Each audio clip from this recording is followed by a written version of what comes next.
Hello, Internet. How are we this evening? Something loud just happened outside and it scared Scarlett, and she's just sitting next to me because she's scared. You want to say hi to everybody? You too scared? Okay.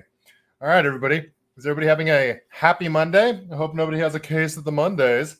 Well, today's been quite interesting. There might be some new folks here. It's funny. You never know what's going to go viral. And what up? You change your name. You change it. I can call you Lonnie now. I can just call you Lonnie on the internet. Or is this a different Lonnie? I'm not sure. Let's see. I almost want to. Let's see. Is that Danger Lonnie, or is that somebody? Is that somebody different? I'm not sure there. All right, folks. If you're here, jump in the chat, say hi, especially if you're new here. Today has been an interesting day. I couldn't figure out why my account was going insane, why my notifications were blowing up. And okay. Danger. Lonald. It's nice to see you. Over on X. Okay, I love it. That's awesome.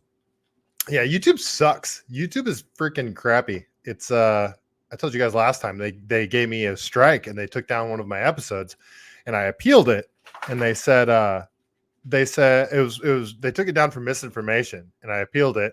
And I also told them that they're all a bunch of giant pussies. I sent them a DM. I sent them a message and told them they're all a bunch of giant pussies.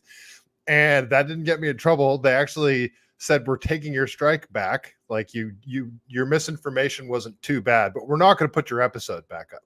So I don't know. Whatever. I don't care. YouTube sucks. I've never made a penny from YouTube, so I don't give a shit anyway. And I almost don't want to make a penny from YouTube because then I might find myself self-censoring, and I don't want to do that.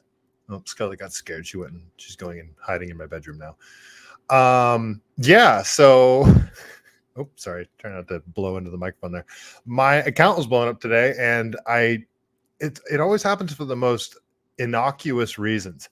And it's all because Keith Olbermann decided to troll me, and I just made fun of him back, and apparently people liked that. I called him a retard. I called Keith Olbermann a retard, and people seemed to like that. So, yeah, interesting. Let's see. If you guys are over on Rumble, there was barely anybody in the Rumble chat last week, and it made me sad. Or on Saturday, I think it was. And yeah, I was legitimately sad. So if you guys are in the chat, I like it when you talk to me. It really boosts my self-esteem because you guys know it's like this low sometimes, especially if you don't talk to me. So yep, if you're in the chat, say hi. I'd love to hear from you. Lonald, I'm glad you're here. Wally World, I don't know where you're at. Scarlett wanted to say hi to you and everything. You missed her. Okay, folks, tonight we got to talk about the shenanigans going on over at Columbia University. I just got a notification saying we're having trouble streaming to X. This may be an issue on X's end. If you guys can still see me over on the X platform, let me know. What the heck's going on there? Huh. Colin, thank you. That's awesome. Huh. Yeah, StreamYard's telling me that they're having a problem over on X. Now I got to check on my end. I'll give you guys a minute to get in here anyway. Let's see. Am I streaming live on X? Hopefully I am. That's the platform I prefer. Let's see here. I should be. I don't know what's going on over there. Yeah, it looks like I'm live. Let's see here. Let me repost the stream just so I can make sure it's actually working.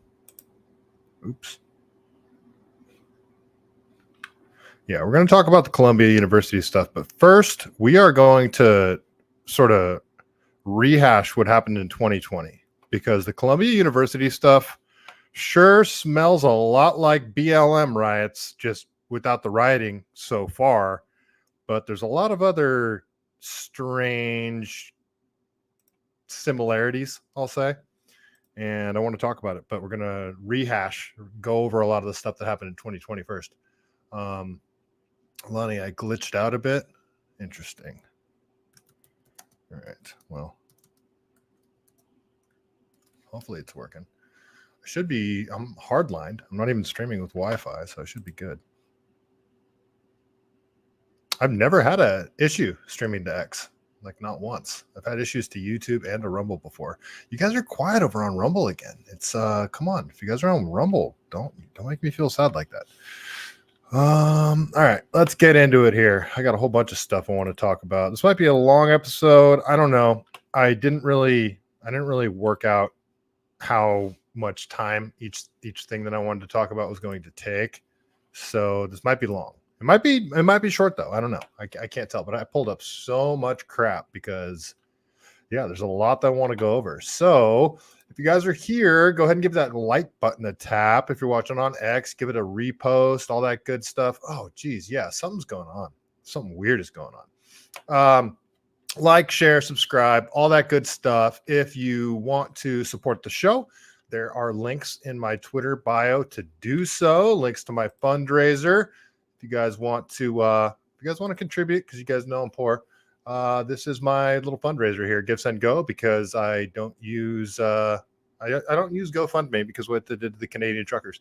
But Give, Send, Go /GACW6. If you guys want to contribute to the fundraiser, help keep the lights on over here, help keep Scarlett and Chiba fed.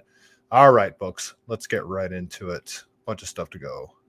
Colin, I live not far from the Tenderloin during the 2020. It was awful and demonic. Yeah, I bet. San Francisco didn't get too insane though. Oakland went off the rails though. San Francisco, I didn't think got too insane during the riots, but maybe they were more insane than I thought. That was a very interesting time in my life, and I was sitting here at my house watching all of those things on live streams. That's like there was nothing to do. It was 2020. It was peak COVID, so everybody was locked down unless you were rioting. And there wasn't anything to do. My father had just passed away.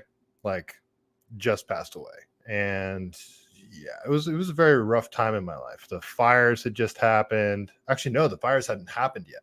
It was before the fires. It was that was a very interesting time in my life. But I was watching these live streams, and I remember one of the things that really stuck out for me was when in Oakland they went and they broke into a Dodge dealership and they straight up stole all the freaking cars out of the showroom. It was absolutely banana balls. I couldn't believe it. I couldn't believe what I was watching. But yeah, that's 2020 was crazy. And I would expect 2024 to get just as crazy. Like nuts. I really think 2024 is going to go off the freaking rails. And you're already starting to see some stuff at Columbia University. You're seeing bridges get shut down with protests. And it's like they're using this whole Israel-Palestine thing. This has nothing to do. The only thing it has to do with Israel-Palestine is it's something to get people riled up about. It's all the same people, it's got the exact same trademarks of the George Floyd riots. And people haven't gotten violent yet. Well, too violent. I mean, there has been some crazy stuff that's happened on the Bay Bridge. That's been kind of crazy, but there hasn't been like crazy riots yet, which we'll get into. But it's not even summer yet, so we're gonna see. We're gonna see what happens here. All right, let's get right into some stuff. Let's oops, no, I don't want to share that. My bad. Yeah, I don't want to share that one. We're gonna start with how all the politicians talked about the 2020 riots, and in contrast, I'm going to contrast a lot of this to the way the January 6ers were treated. So let's go right over here. Let's go to, I think it's Marjorie Taylor Greene's account. Yep, it is. So let's listen to what all the politicians were saying after the George Floyd riots and what they were directing people to do. I don't even know why there aren't uprisings all over the country. Maybe there will be. People need to start taking to the streets. This is a dictator. There needs to be unrest in the streets for as long as there's unrest in our lives. Enemies of the state. Show me where it says that protests are supposed to be polite and peaceful. Do something about your dad's immigration practices, you feckless. When they go low, we kick. How do you resist the temptation to run up and wring her neck? The biggest terror threat in this country is white men most of them radicalized right up to the right. I thought he should have punched him in the face. I said, even if you lost, he insulted your wife. Yes. He came down the escalator and called Mexicans rapists and murderers. He said, well, what do you think I should have done? I said, I think you should have punched him in the face and then gotten out of the race. You would have been a hero. I'd like to punch him in the face. I said if we were in high school, I'd take him behind the gym and beat the hell out of him. Punch some people in the face. When was the last time an act? Remember the whole punch a Nazi thing? Like that was huge. That was more 2016 when Trump was running. There was all the punch a Nazi stuff. And then remember how everyone became a Nazi? All of a sudden, if you say anything that's even slightly to the right of Bernie Sanders, you're all of a sudden a Nazi. So it was basically punch anybody that you disagree with politically. Here's Johnny Depp talking about assassinating a president. Assassinated a president. They're still going to have to go out and put a bullet in Donald Trump, and that's a fact. I think that was taken out of context, the bullet part. I think he was talking about, I mean, that was very poor wording, but I'm pretty sure he was talking about, you know, his campaign. But this is more sinister here. Look, as his character is stabbed to death. Where is John Wilkes Booth when you need him?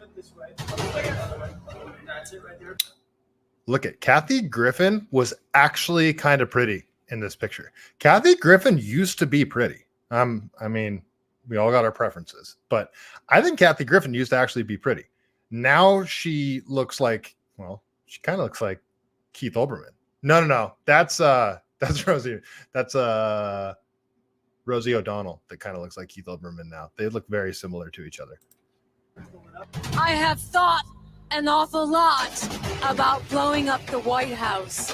A Missouri state senator is under investigation by the Secret Service after saying she hopes President Trump is assassinated. I will go and take Trump out tonight. And if you see anybody from that cabinet in a restaurant, in a department store, at a gasoline station, you get out and you create a crowd.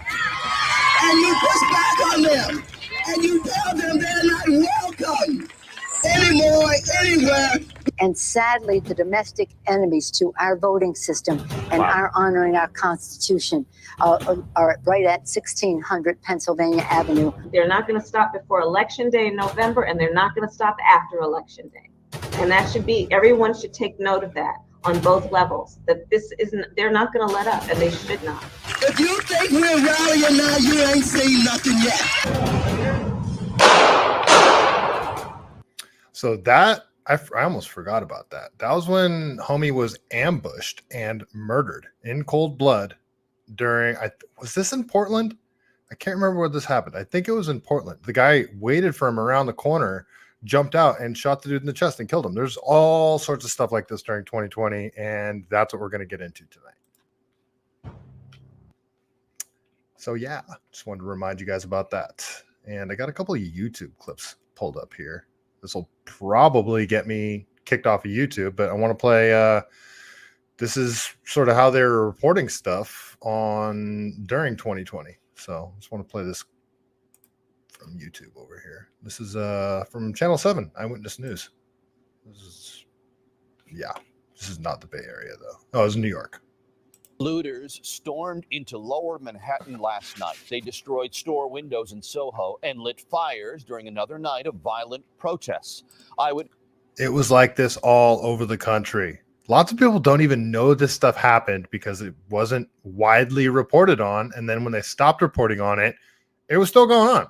This went on for over 100 nights in Portland, but this is happening in like not all, but tons of major cities across the country, all after the George Floyd stuff. This news reporter Candace McCowan spoke to business owners cleaning up the mess. What started as mostly peaceful protests, NYPD saying when night fell, the destruction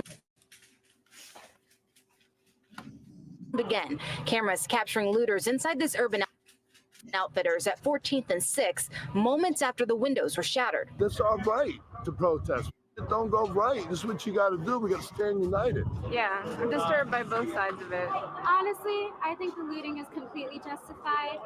These people have been looted from by this country their entire lives. The damage was widespread throughout multiple neighborhoods, Apple stores, this Verizon store, and clothing stores, not with just their windows shattered, but the contents inside taken.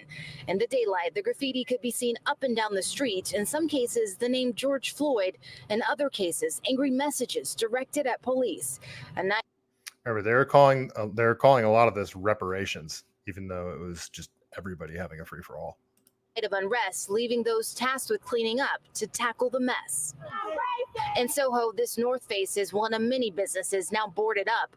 The trail of damage drawing employees into stores who likely hadn't been there in months, as many who live in these neighborhoods take the cleanup into their own hands. But I don't understand how this equals justice for all the horrible things. You white bigot. Do you? No justice, no peace. If people aren't going to listen when it's peaceful, then maybe they'll listen when something like this happens, you know? Oh, okay. That's all right. Okay, let's go to another YouTube clip, see what people thought. This is a trip down memory lane, folks. This is 4 years ago. So this is over in Minneapolis. Remember, this is how the whole Kyle Rittenhouse thing started.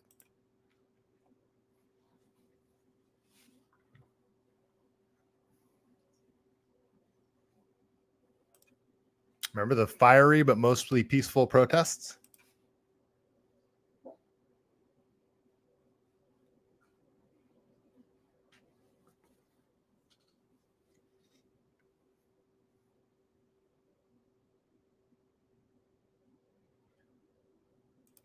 Remember, the cops abandoned their police station and they burned it to the ground. It was insane. This whole summer was freaking insane.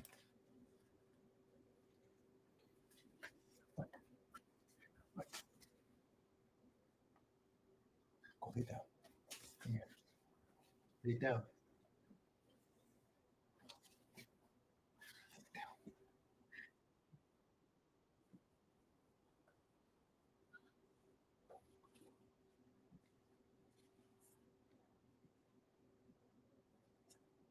This is Denver. Columbus, Ohio.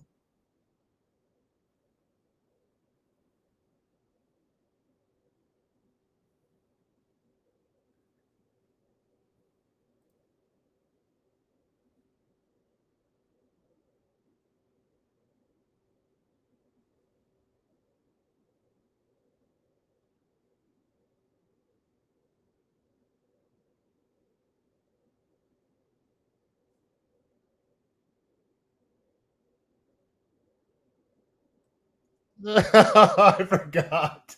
Oh, I almost forgot. Anytime something happened, that became the catchphrase. I can't breathe. Oh, I forgot. How glorious. You guys can tell how much her breathing's being restricted here.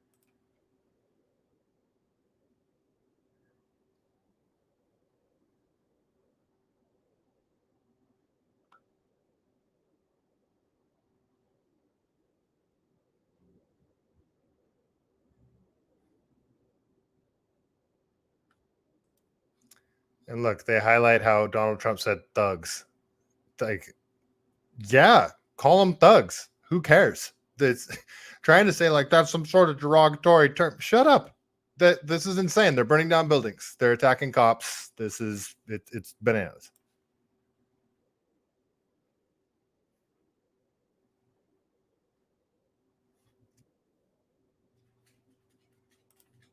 All right, let's keep going here. So I had to go digging for a lot of this stuff. Well, speaking of digging, so this probably one of my favorite moments from the CHOP or the Chaz, the Capitol Hill Autonomous Zone over in Seattle. You guys remember that? That was the Seattle and Portland situation was probably the gnarliest out of all the 2020 stuff. But my favorite moment was when they decided to build a garden. Do you guys remember the garden that they decided to build? Look at these tweakers. They laid down. This is so stupid. They laid down a bunch of cardboard. Like, look, they laid down a bunch of cardboard right on top of the grass, and then they dumped a bunch of soil on top of that. and they said that was going to be their garden, and that's how they were going to feed people. It was glorious. It was just so wonderful, and it was just ultimate Tweakerville. And speaking of tweakers, look at these guys.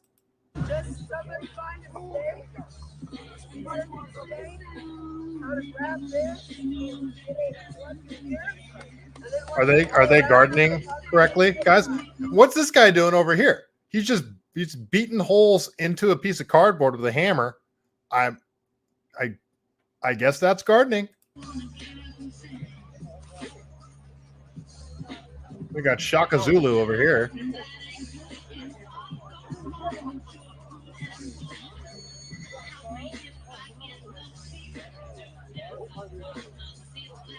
Is this modern art? Or modern dance, I should say. Unreal. Oh, it was so glorious. There's so many freaking shenanigans that went on. Let's keep going here, folks. Now, one of the gnarliest things that happened was, and I mean, again, a lot of people don't know about this, was some kid, two kids, one being 15, went joyriding in the Capitol Hill Autonomous Zone.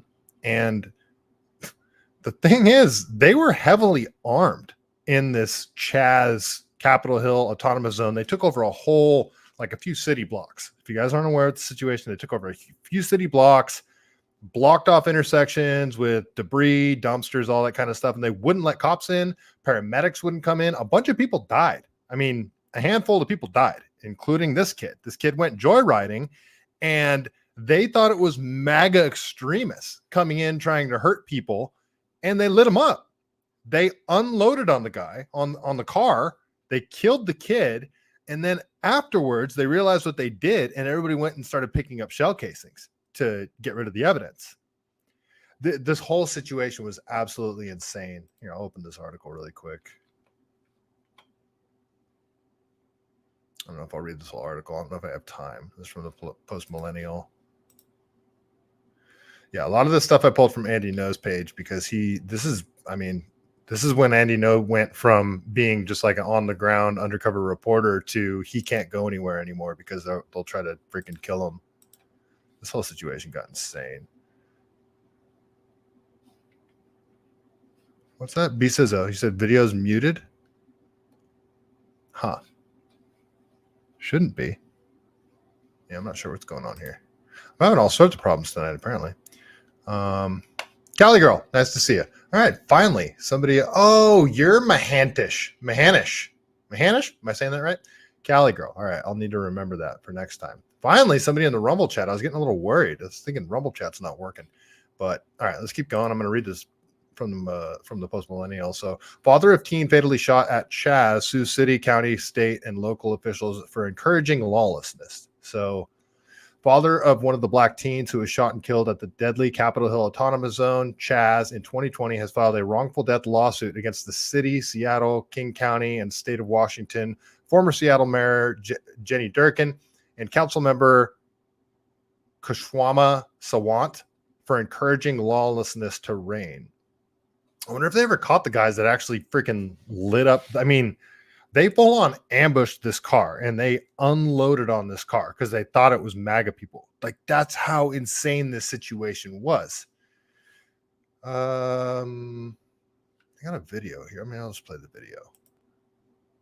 Might be, I don't know if this has anything to do. It is such an honor to welcome to 570 KV. Oh, no, that has nothing to do with this. According to the Sentinel event review of police responses in 2020, protests in Seattle written by the Seattle Office of Inspector General, the makeshift security squad comprised of civilian residents of the CHOP, they should have called it Chaz because they called it Chaz earlier in the article, trained by the Seattle Police Department.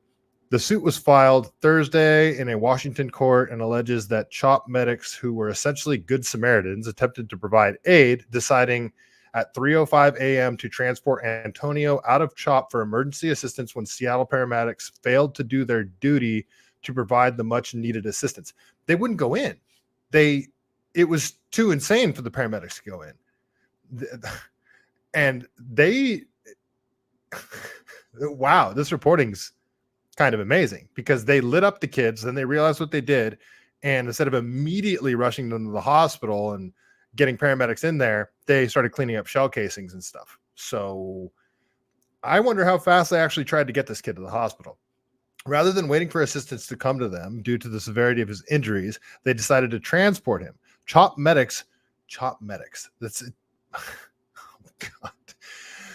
Drove Mr. Mays to meet paramedics at a prearranged staging location on 14th and Union, which was communicated on the phones. When the chop medics arrived, the paramedics did a U-turn and sped away in the other direction. The chop medics frantically followed the paramedics, perplexed as to why they were driving away instead of helping Antonio, who was clearly in the dire need of life-saving medical attention. At one point, the medics caught up with the paramedics again, but the paramedics sped off once again. The civilian medics continued to pursue the ambulance. Yeah, maybe the medics thought that they were being chased down and were going to get attacked, because that's how chaotic this entire situation was. Ultimately making contact with the paramedics in a parking lot, the chop medics pulled into the lot at 3:22 a.m. to transfer Mr. Mays to SFD for transport to Harborview. Unfortunately, it was too late. By the time they got Antonio to the car, he had died. Shockingly, there was no attempts made by the paramedics to resuscitate Antonio. So, no, this article's too long to read. I have too much to get through. So we're going to keep going here. All right, let's go to this next one. This should be pictures of, well, to show you guys, this was security. This was the chop security, these guys here. So, I mean, how safe would you guys feel if this was your security? And I'm just, so first of all, I think everybody should be able to open carry wherever you want. So that's not my issue here. My issue here is that, well, you're not allowed to open carry, but if you're a Black Lives Matter protester, locking down and taking over a section of the city is perfectly okay. But I also don't think, this is Washington, it's not California, but if it was California, this grip right here, this wouldn't be legal. This barrel length doesn't look 16 inches, so I don't think that would be legal. This magazine, that's definitely not a 10-round capacity magazine, so none of that would be legal here in California. And this guy's throwing up a West Side hand sign with his N95 mask. Unreal. He's got full kit. These guys are idiots. So these are security. This is what they called security. This is, I mean, okay, hardcore leftists. And these, you know, kid got lit up. They thought it was a MAGA guy trying to come and do whatever. So they killed him. The Antonio kid, 15-year-old kid out joyriding. They killed him. Okay. So let's not forget that. That was Seattle. This is kind of what the situation looked like. This is just a normal, ordinary scene. So they have this intersection locked down. You can see they got all their black clad protester guys, not protesters. This is terrorism. This was terrorism. When any way you cut it, by definition, this was terrorism. So this was like an ordinary scene every night. This went on for a month or two. This whole autonomous zone thing in Seattle. So a car tries to come through the intersection. Somebody jumps on the hood. And then this is what you had. You had mob mentality all the time. And so as soon as one person got riled up, everybody got riled up. And then, you know, like this guy's lucky he didn't get shot, the guy in the white car. So now everybody starts chasing him. It's probably just some ordinary dude just trying to get home. And they got an intersection blocked off. And the guy's like, what the hell is going on here? And, well, so it was just absolute chaos. Absolute freaking chaos, this whole situation. So that was Seattle. Here's let's go over to Portland now. So Portland was even worse. Well, Portland was worse, but in a different way. They were trying to burn down the federal building for 100 nights straight. They were going out and trying to burn down a federal building. Now, I will say that, yeah, I'll say it. I believe all these groups were infiltrated by feds. Yeah, sounds a little tinfoily, right? We'll get into that later.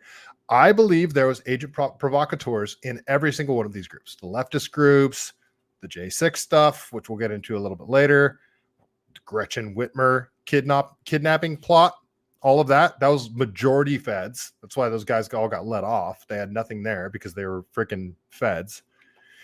all this stuff, agent provocateurs, and I've gone into it in other episodes. Why do that? About destabilization. And James Lindsay explains it. It's the whole pendulum swinging thing. So the ultimate goal is authoritarianism. So if the left pushes this hard, gets violent, ultimately there's backlash from the right, it gets violent. At some point, you're going to get a strong man to come in, and you're going to have people screaming for authoritarianism. They'll get it, and that will ultimately get captured by the left. You'll have the conditions that you need to burn the Constitution, essentially. And that seems to be what the whole goal is. Yuri Bezmenov, subversion, destabilization, all that crap. So here's a scene from Portland. Must immediately leave the area by traveling to the east.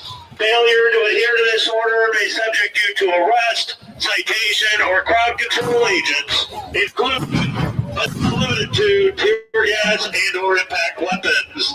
Leave the area immediately.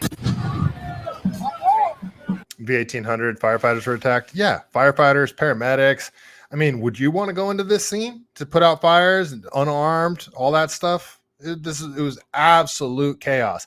I had nothing to do. So I was single at the time, still single at the time. It was lockdowns. There was nothing else to do. So I was just locked into live streams. I was watching all this stuff live, and my brain was breaking because tons of people just weren't even aware this stuff was going on. But yeah, it was absolute chaos. And a lot of these videos you can't find anymore. I had to dig pretty hard to find a lot of this stuff. I wish I would have, back in the day, saved a ton of these videos. Elijah Schaefer was on the ground covering a lot of this stuff. This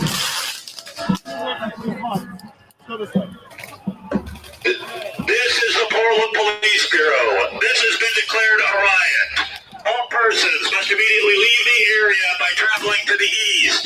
Failure to adhere to this order may subject you to arrest, citation, or crowd control agents, including must immediately leave the area by traveling to the east. Failure to adhere to this order may subject you to arrest, citation, or crowd control agents, including but not limited to tear gas and or impact weapons. Leave the area immediately.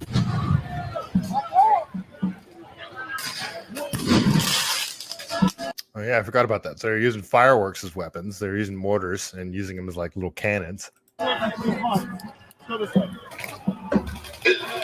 is the Portland Police Bureau. This has been declared a riot. Can you imagine the poor guy that lives here? He's just like, fuck, I got to work at 6 a.m. All persons must immediately leave the area by traveling to the east. Failure to adhere to this order may subject you to arrest, citation, or crowd control agents, including.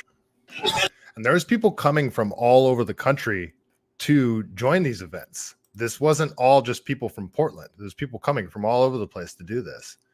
Let's go over here to Andy No again, because I got a whole bunch of these clips I want to get through. And again, you got the masks everywhere.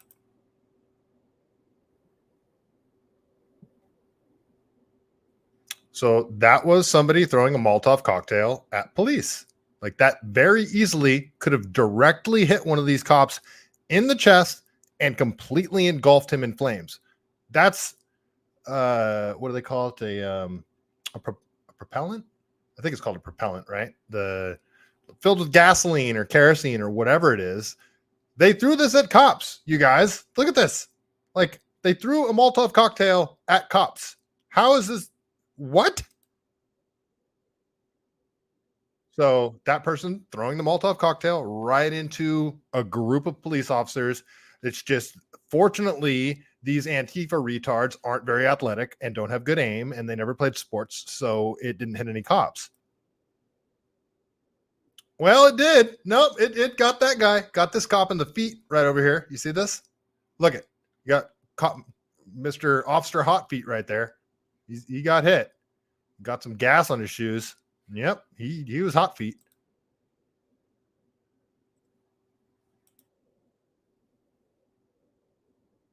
So that very easily could have just hit a cop right in the chest, head, whatever, and he would have been completely engulfed in flames. It looks like they put it out pretty quickly, though. One more time.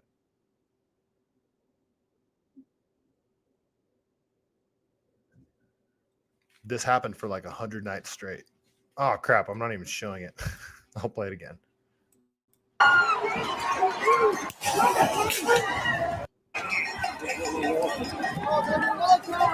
There you go. So Molotov cocktail thrown right into the middle of the cops.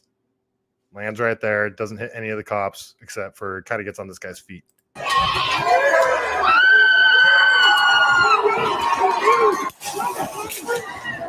Insane. Absolute madness. Let's keep going. Got a ton of these clips I got to get through. No, my dog's freaking out again. All right, more fireballs. They were throwing Molotov cocktails all over the place. This was when they were trying to firebomb the courthouse. They were trying to light the courthouse on fire for tons of nights in a row. And that one in Minneapolis, they did light it on fire with cops inside. They were, I mean, isn't that trying to burn people to death? This shit was insane, you guys. So there it is. Here, hold this one. So, yep.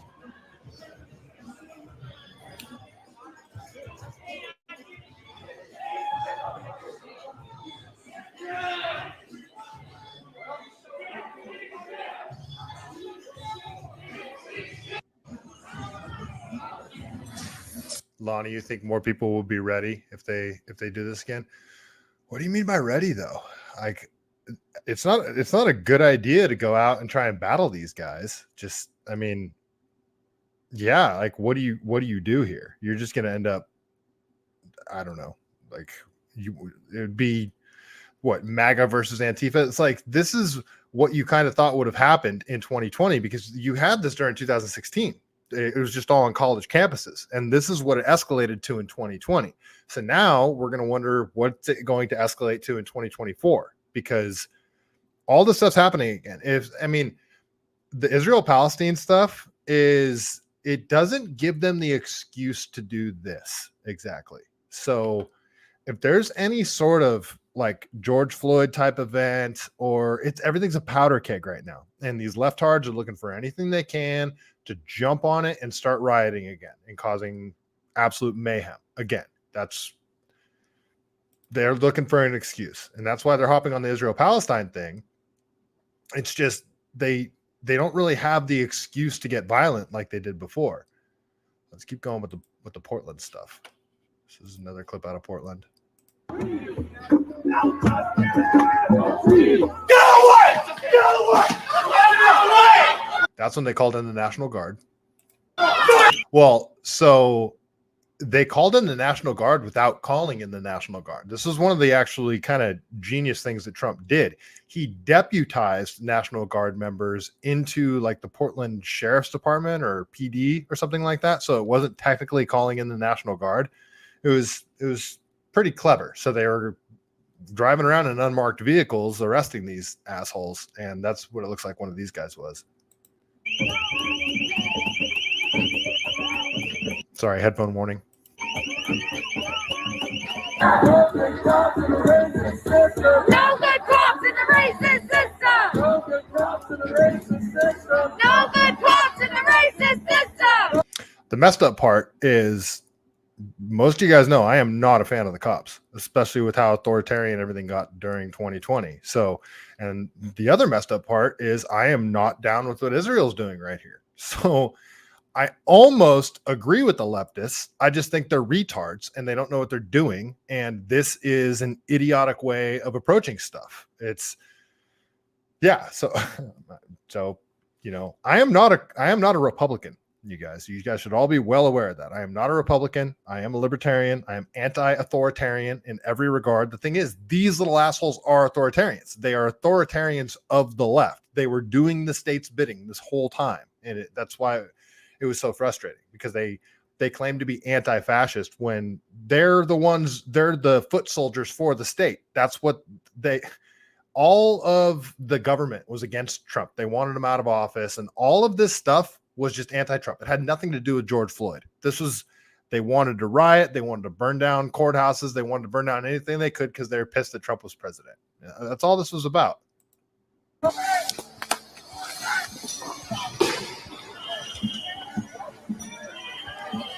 remember, this was all leading up to the election. So they wanted this, even though this should have made the leftists look bad, it should have been beneficial for Trump, but it didn't end up being. That's probably why they needed January 6th happened after. But all of this stuff looks very similar to January 6th in regards of the violent stuff that you've seen at January 6th seemed very inorganic. And then the Riots dude telling everybody we got to go into the Capitol, and then a lot of the footage of them breaking windows and other protesters coming up to him and saying, wait, what are you guys doing? Stop getting violent.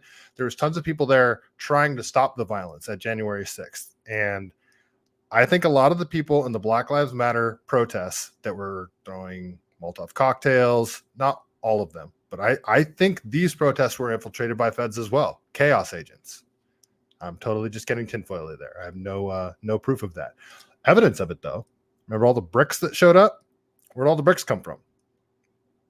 Why was that happening? Remember, pallets of building materials kept showing up at these protests, and I got footage of that we'll go over too. Like, why? Where do all the signs come from? Where did all of the protest merchandise, if you will, come from? Who funded all this stuff?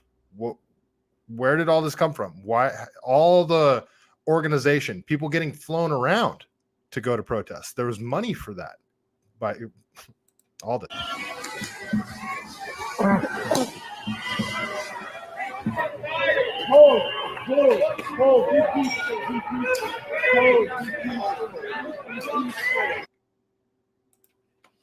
keep going.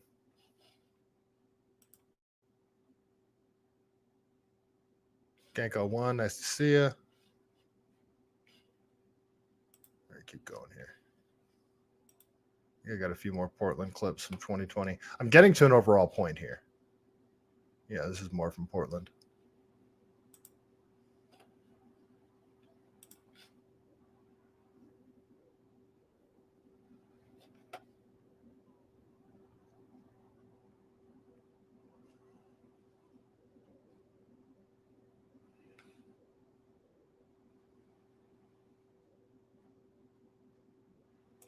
See, that's what Marxists do too. They poke and they prod and they push. And then when cops or whoever gets violence back to them, they scream violence. Oh, stop oppressing us, when they've been the instigators and the agitators the whole time.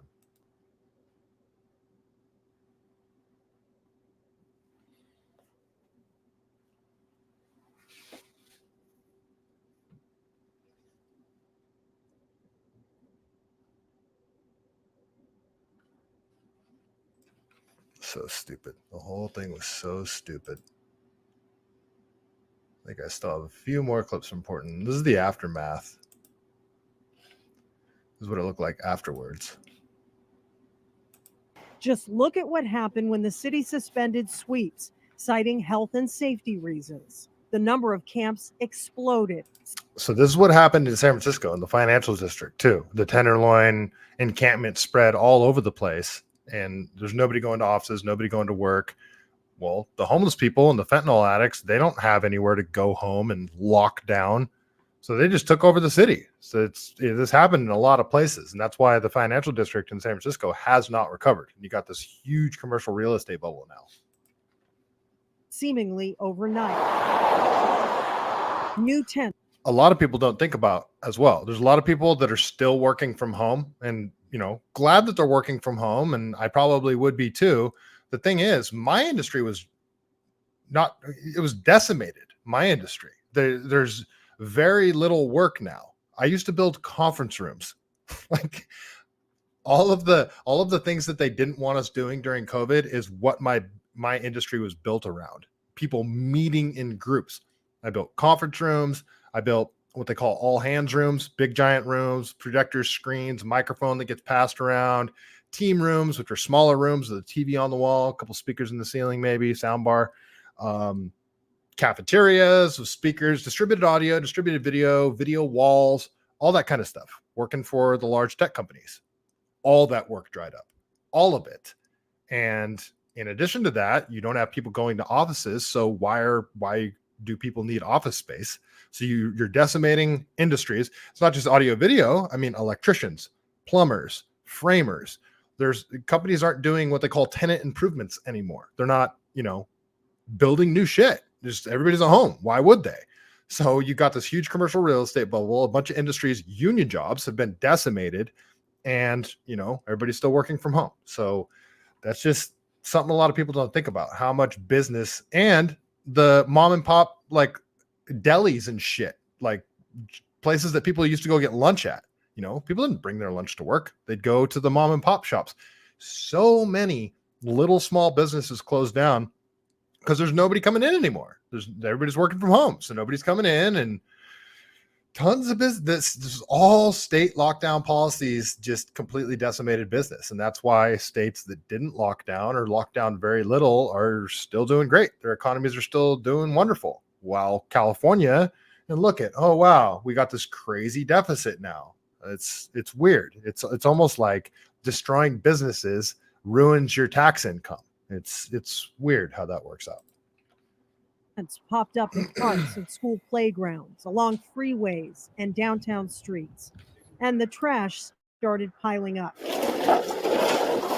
Crews contracted by the city did pick it up more than ever before, but they couldn't keep up. It seemed to be everywhere. We've got tents, we've got garbage alongside the street. Everywhere you go, you Anon 101, nice to see you. See syringes, and there's kids around, and it's a madhouse. And not just on the streets, but on the water too. They threaten our people. That's the thing too. So you guys know San Francisco Bay has pirates because there's people living in houseboats, and you get slums on the water.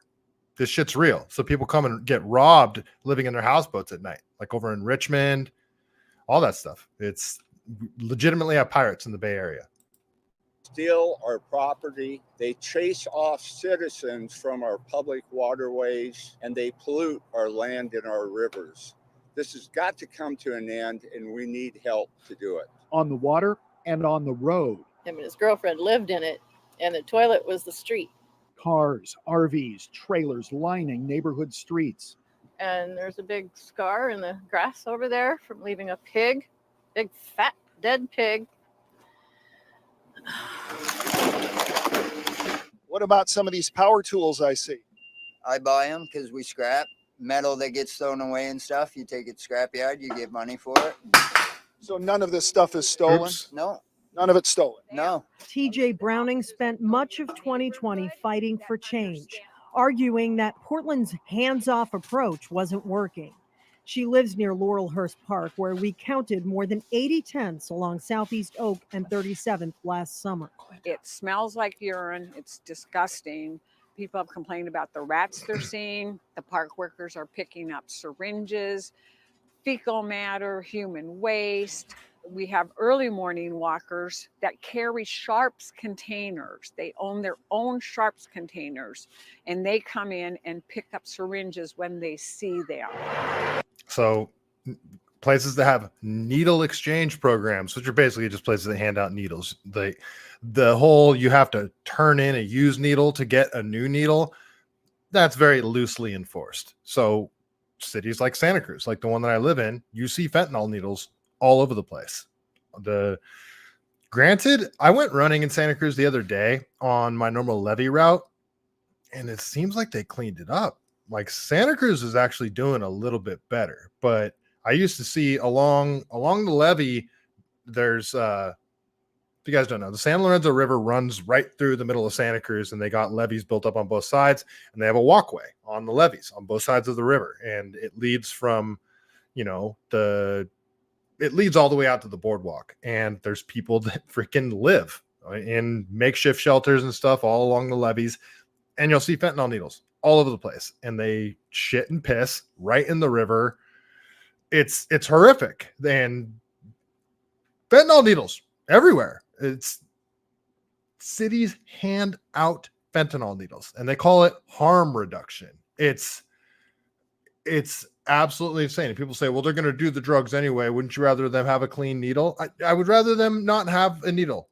No, I don't want the city handing out needles. No, I don't want them using tax dollars to hand out needles. And if people are dumb enough to go reuse their needles, and you're not going to you're going to allow people to just openly do drugs on the streets. No, I want people to go back into the shadows and not be allowed to do stuff on the streets, not be given crack pipes, given fentanyl needles, and letting dealers allowed to operate with impunity. All this stuff is not harm reduction. Look around. This is what you call harm reduction. You got tent cities everywhere, makeshift houses out of pallets and forts and junk. You got rats. You got fentanyl needles. You got shit and piss everywhere. All this stuff runs down when it rains. All the shit and piss runs in when they go and they clean up shit and piss. You think they're picking it up and taking it away? They're hosing it off into the drain. All this stuff washes out to the bay. This shit's disgusting. I'm talking about, in San Francisco here, but this is all over the place.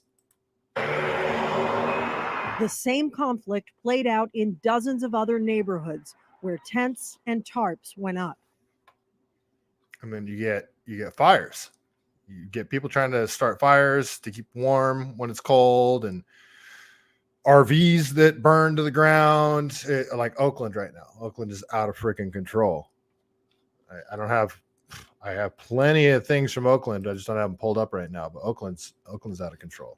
And then, you have all the small businesses that are trying to operate in these cities that are being run out of business. And you guys, these aren't freaking Republicans that are getting hurt by this. Like, does this guy look like a freaking Republican to you? This is a leftist, like clearly a leftist, and look what they're doing to his business.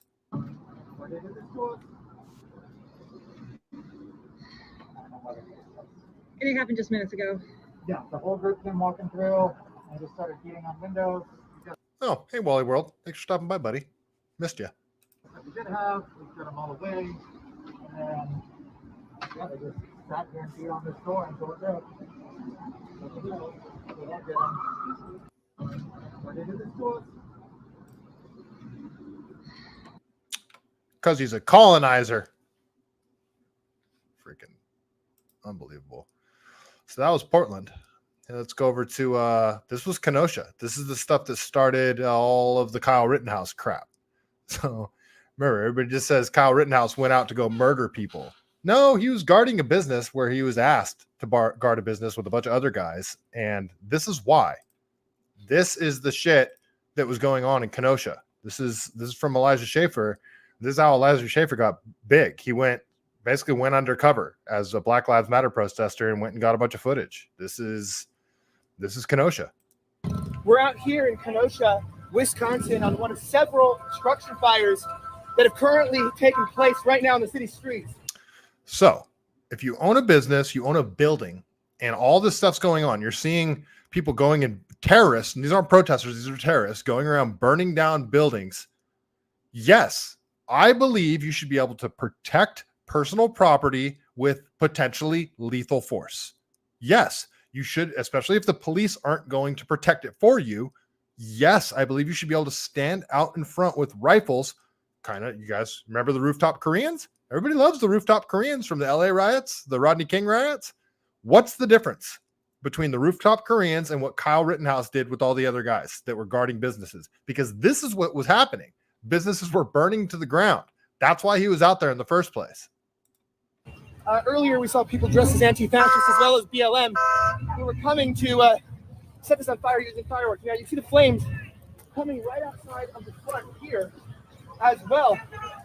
You can tell I'm out of breath because if you look faintly behind me there.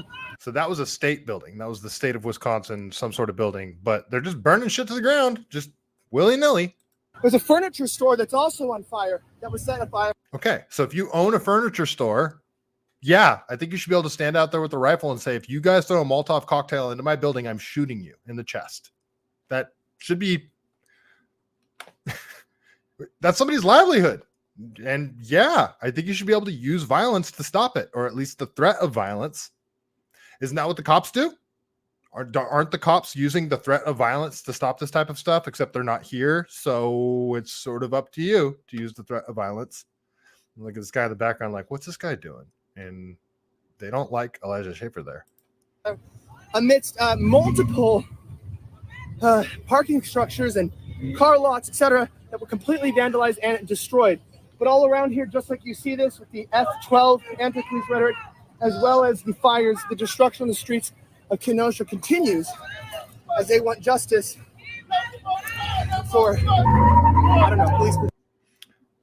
Like, how insane is this scene right here? You have a structure fire, no cops, no firemen to be found because it's too dangerous to go in there.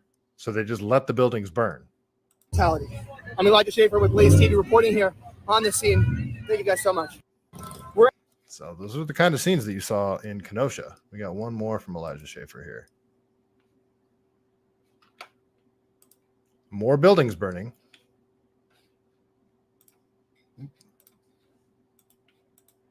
We are out here in Kenosha, Wisconsin, in front of one of several structure fires. This one being an office store on the street. The heat is so intense. We're going to walk back this direction. To my left, you can see we're in front of a car lot, which has been completely vandalized by members. And if you actually want to take a look over here, the correctional facility, as I showed you in our last video, has been completely engulfed in flames. But structures are not the only targets. As a dump, I think it was either a tow truck or a dump truck, has been targeted, and it actually exploded a little bit earlier. Lastly, I want to point out as we're out here, just take a look at the heat from this. It's just so intense. It's absolutely incredible as law enforcement continues to state, I guess, doing really nothing. But what can you do when there's a few officers, thousands of protesters, and multiple fires? My name is Elijah Schaefer, reporting for Blaze TV, undercover here in Kenosha, Wisconsin. Thank you so much again for watching. Have a great rest of the night, and may God bless the United States of America. So this kind of shit was happening all over the place. Well, Kenosha is probably where it got the worst, and that's why you had Kyle Rittenhouse out there. That's how this whole thing started. Like, everybody puts all the attention on Kyle Rittenhouse because he shot and killed 2 people, right? Yeah, and both being pedophiles. When he shot the other guy, freaking Gage Rushkowitz or whatever his name is, and that guy can't use his arm anymore, but that dude drew a weapon on him. The other guy tried to grab his gun. Another guy tried to hit him with the skateboard. It was all self-defense. It was ruled in self-defense. I watched that live. Like, the whole situation was insane. And this is how it started. He was defending somebody's property. I'm not the biggest, Kyle Rittenhouse fan. I think he's taken the whole thing and tried to like build a platform off of it, which is kind of strange, but yeah, I mean, he wasn't in the wrong. He was defending himself and he was defending property. It wasn't his property. He was asked to. So let's go over to Oakland from 2020. There's a reason I'm showing you guys all of this. I want to rehash what happened in 2020. We can't forget what happened in 2020. So this is over in Oakland. And, Oakland had nothing to do with the George Floyd situation, but they sure took advantage of it. So this was a dealership in Oakland.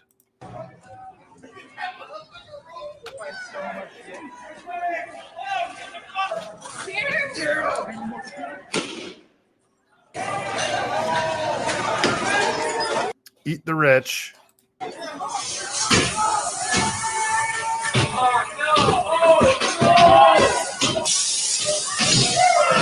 And again, I couldn't find the footage of it, but I was watching a live stream of this happening. It was you could just log into police helicopters or news helicopters and just watch the raw footage. And sometimes it would have some people speaking, sometimes it wouldn't. But in San Leandro, they went to a Dodge dealership. They found where all the keys are, and you saw them from helicopter footage driving the Chargers right out of the showroom. And all over the place. They stole all the cars from the lot. Like, Oakland was off the rails, and everybody went out and bought guns during this time period.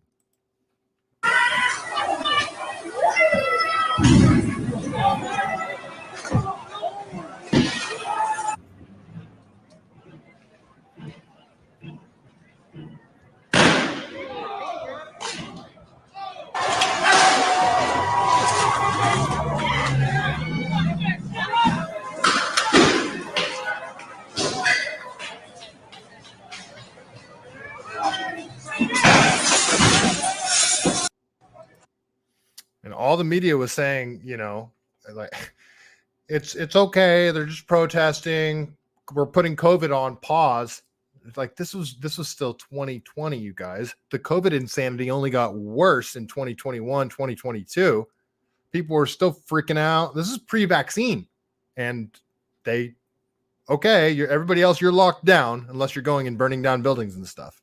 So there's a reason I'm showing you guys all this, because I think this is what's coming again. There's the Israel-Palestine stuff is sort of a catalyst for this, but it's not quite the spark they need for something like this to happen again. But it's coming, you guys. This is definitely coming. Like, what month did the George Floyd stuff happen in? And then when did this stuff start happening? It's still April. So it's not even summertime yet. It hasn't even gotten warm. Well, it's gotten warmer, but shit is going to pop off, you guys. I'm freaking telling you guys, it's going to get like this again. So the reason I say these groups, now a lot of these, were just crazy leftists that were using any excuse they could to create mayhem.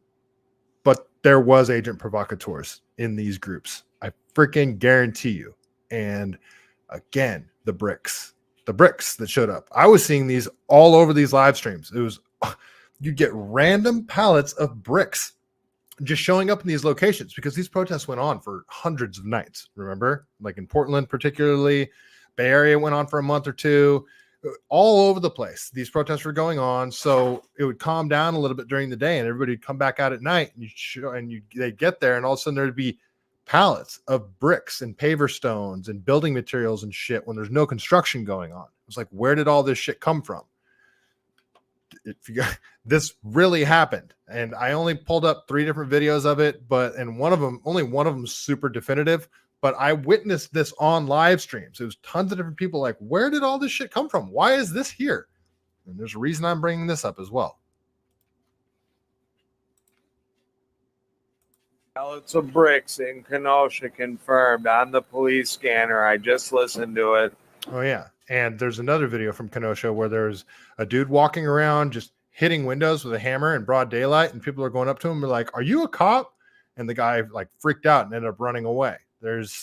There was agent provocateurs in these crowds, guaranteed.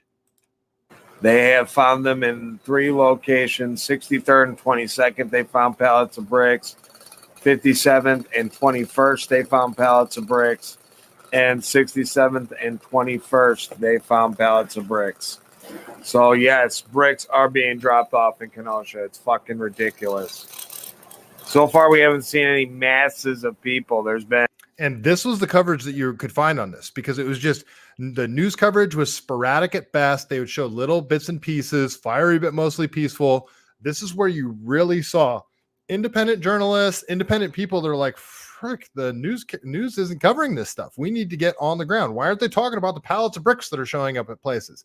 So that's how Elijah Schaffer became huge. Like, now he works for the Blaze. Like, Andy, same thing. A lot of these guys were just, okay, the news isn't going to cover it. I'm going to go out there with my iPhone and freaking record. That's how this stuff started. And few down at the courthouse, but not many that I've seen. I haven't seen too many plates from out of town either, but just want to keep everyone informed that the rumors are true. I guess they've been hiding them in alleys. They're not right in plain sight like they were last time, right on the street corner of a main street. They're hiding them in alleys. I couldn't get video because there was a cop sitting in the alley, so I guess they're watching them. So at least they're doing something. Insane. All right, we'll keep going. More about the bricks. So this footage is a little sketchy, but I went back and forth on whether I wanted to show this or not, because it's not definitive that that's what these cops are doing.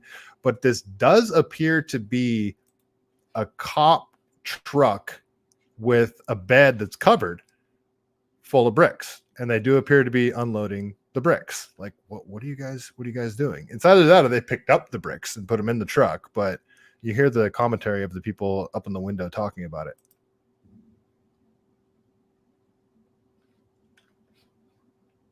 Are those fucking bricks?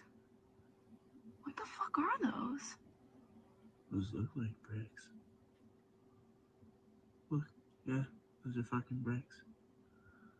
What the fuck? They're collecting Yo, all the what loose the bricks so that the fuck? protesters don't fucking use them, dude. That's what they're doing. Or they're doing that for undercover police officers that are getting involved in the protests so that they have an excuse to beat the shit out of people. So,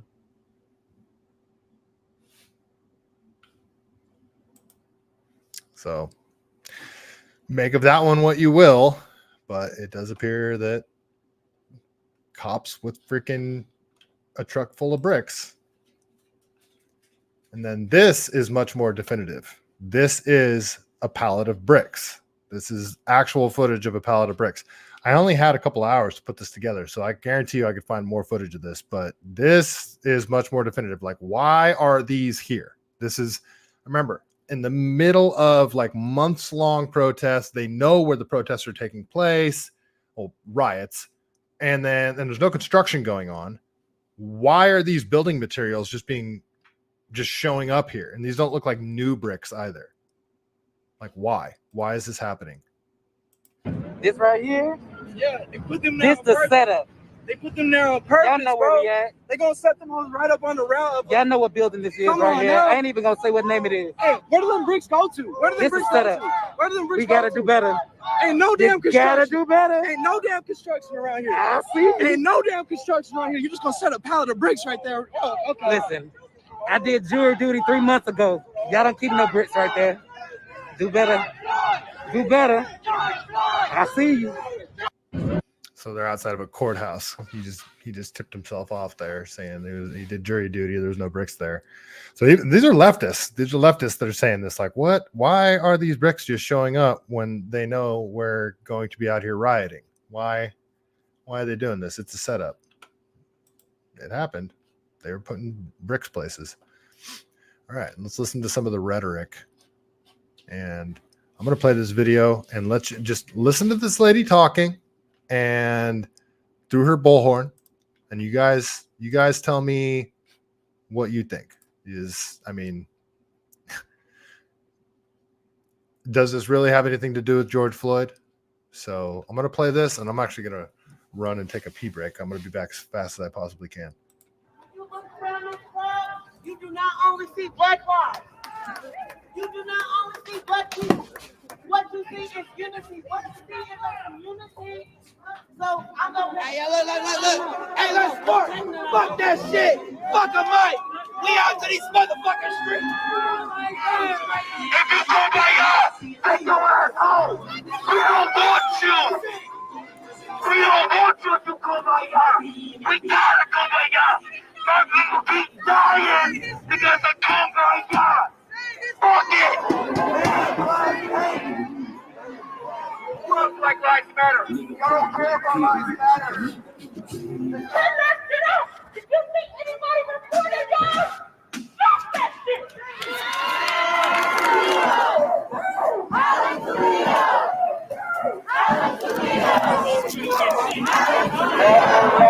What did she say? If you see anybody recording, I want to hear that again.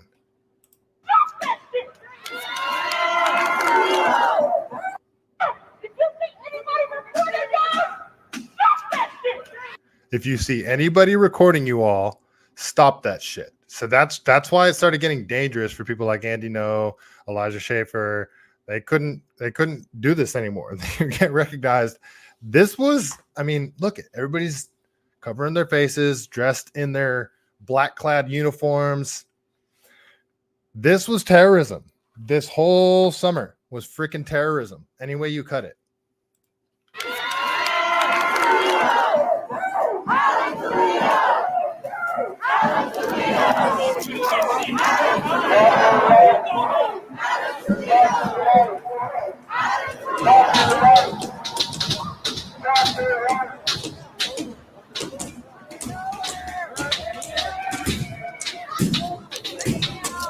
V1800, if you see a pallet of bricks, it doesn't occur to you to throw them through the window. Well, it didn't occur to you to go out and participate in these crazy riots either. That's what they were. They just wanted to put items right there that would enable this type of behavior.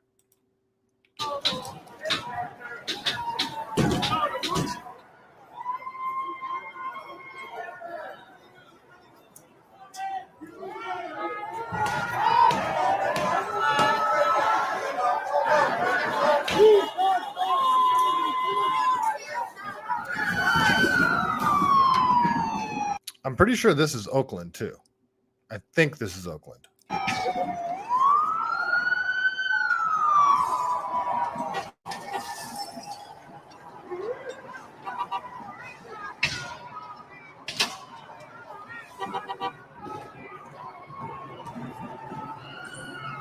Section 409 of the Penal Code prohibits load from a vehicle before you be arrested. If you remain in the area just declared, regardless of your purpose, you'd be in violation of Penal Code Section 409. Continue. So there were people just walking around being mostly peaceful and stuff. I would be willing to bet that a lot of people that started off breaking windows, that the original people that started doing stuff, I'm not saying they were necessarily feds, but agent provocateurs for sure. And not all of them, getting people riled up, getting people, coaxing people into causing chaos. I'm telling you guys. You guys think I'm crazy, I'm telling you. Okay. So you heard that lady talking at the beginning, right? In her little bullhorn. Now, What you all are doing here is training ground. It is training ground. The level of organization. Have you organized your food? Have you organized your little tents? fast forward 4 years. This is now Columbia University. Does it sound similar at all? How you like literally occupied one space and then went to the next one. That is training ground for fighting. And that's what we need. We need fighters. I'm sorry, what? What are you talking about here? This is the same shit. The exact same shit. Same people, new uniforms, same playbook. There is no better school than this occupied space. I don't know what the hell they're teaching in those classrooms. Clearly. It's pretty clear that you didn't go get a higher education. Not that I did. But they ain't learning what y'all learning here. This is the classroom. This is the struggle. And I know many of you are graduating, or some of you are graduating in the next couple of weeks. Leave this space. Don't leave the spirit of resistance. The struggle is a long march, and our enemy is fully equipped. Who is she talking about? She's supposed to be doing a pro-Palestine thing. Shouldn't they be talking about the oppression of the Israeli government, what they're doing with the open-air prison, the attacks on Rafah? Shouldn't they be talking about specific things that the Israeli government are doing that are war crimes? In my from what I can see, yes. What's messed up is I, in the grand scheme of things, agree with the pro-Palestine protesters, not protesters. No, I don't agree with them, but I truly disagree with what Israel is doing to the Palestinians. I do look at Gaza as an open-air prison. I do think Israel is committing war crimes. I also think these leftist morons are freaking idiots, and that's all they are, is useful idiots, and they're being played right here by people like this. This lady is using this whole Israel-Palestine. She can't find Israel or Palestine on a map, guaranteed. And all she's doing is trying to move forward her own political agenda. This shit is Marxism at its core, and it's everything they're doing detracts from the whole Palestinian cause, and it doesn't help it at all. It makes everybody against this stuff. So I do not support Hamas. I wouldn't even say I'm pro-Palestinian. I'm pro people not being murdered.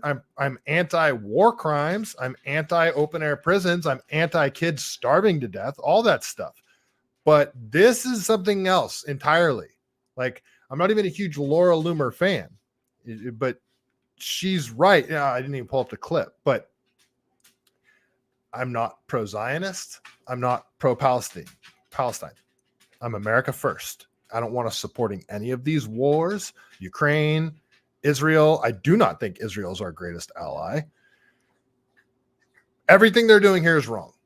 And people stopping the movement of Jews, just ordinary Jews that are just trying to go to class and shit like that. And all of a sudden things have gone from you're trying to speak out against what the Zionists are doing in Israel to all of a sudden you hate all Jews and you're trying to take this out on all Jews. That's something else entirely. You are demonizing an entire group of people. This whole thing is super freaking dangerous. Super dangerous. And that's kind of what sucks about everybody being called an anti-Semitic. If you speak out against the Israeli government, you're called an anti-Semite. This is what should be called anti-Semitism when you're blocking, when you're attacking Jews. Like that's anti-Semitism. But they've destroyed the term by calling everybody anti-Semites, much like they started during 2016 when they called everybody a Nazi. It's anybody that was just slightly to the right of Bernie Sanders, you're a Nazi, and punch a Nazi and all that crap. The leftists and the Israeli government, people that are hardcore Zionists, they're doing the same thing.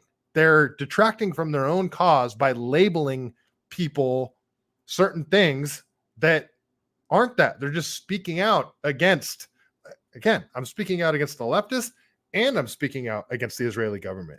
I'm not with either of you guys. This is training ground. This is building community. But when you leave these walls, you best believe there's more struggle. Okay, lady. This isn't building community. This is building a cult. Freaking weirdo.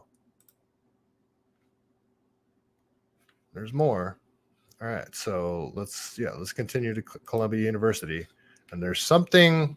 So what I want to know is what are all these things on pallets here, guys? What are all these things on the pallets? These are pallets you can see on the bottom. A forklift drove these in here. These are pallets filled with something. I'm not sure what they are. They're materials of some kind. I don't know if they're stacks of paper. I don't know if they're bricks. I don't know what these are, but they're there. Why are they there? That's the first thing that jumped out at me.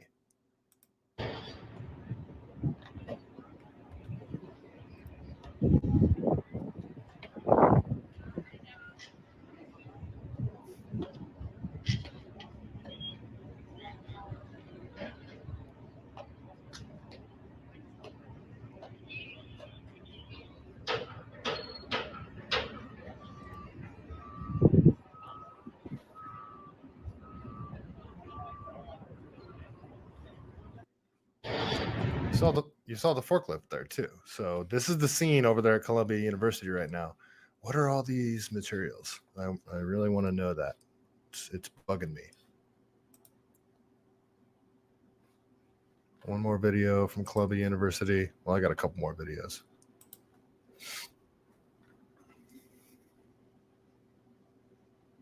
But here's a closer look at these pallets. You see these? Like, what are these?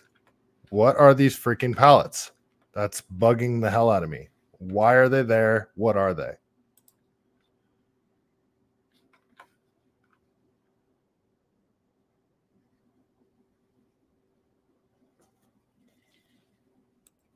But this is exactly like the Capitol Hill Autonomous Zone crap. Just on a way smaller scale. It's not violent yet, but I'm telling you guys, this whole thing is ramping up to another 2020 summer of love.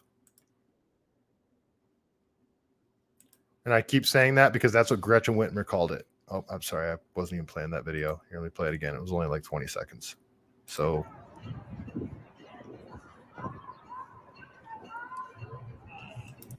these are the pallets that I was talking about. What are these? What the hell are these? Why are they there? What's on the pallets?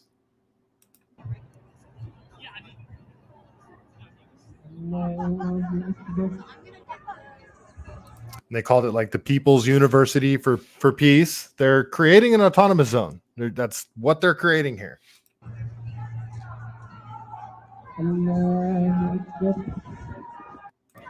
You hear the Allah Akbar in the background. Like, what the heck is going on? This shit is just bizarre. I'm not with either side. And then here's just a closer picture of those pallets. So what is this, guys? Why are they there? This walkway is paver stones. This was when my first job was laying paver stones. So, you know, is there a paver stone project somewhere nearby? Why is there pallets full of these look like some type of pavers to me? Paver stones, bricks, essentially, concrete bricks, just not made of clay. That's what it looks like to me. I could be wrong. They could be stacks of paper or something like that. But what are they? It's driving me freaking crazy. Keep going. And you got this. Yeah. So just like you had the garden, the weird tweakers in the garden. Well, this reminds me of the weird tweakers in the garden of the Capitol Hill Autonomous Zone. You got these weird performances going on. And 4 years later, still wearing the freaking blue masks outside.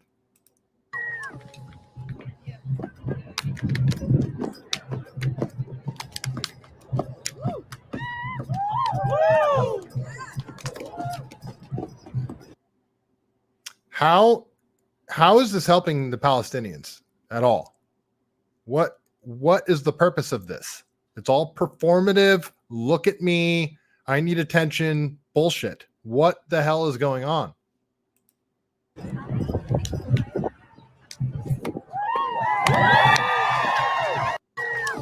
Okay. I can't. What is wrong with these kids? Keep going. So this is from Andy Noe. He says extremist parts of Colombia Chaz style occupation chant support for Hamas terror. Al-Qassam, you make us proud. Take another soldier out. We say justice. You say how. Burn Tel Aviv to the ground. Oh, they're saying that? Hamas, we love you. We support rockets. We support your rockets too. Holy shit. Are they really saying that? Again, I am not down with what Israel's doing, but I am not down with calling for cities to be burned to the ground either. So let's listen to this. What are they saying here?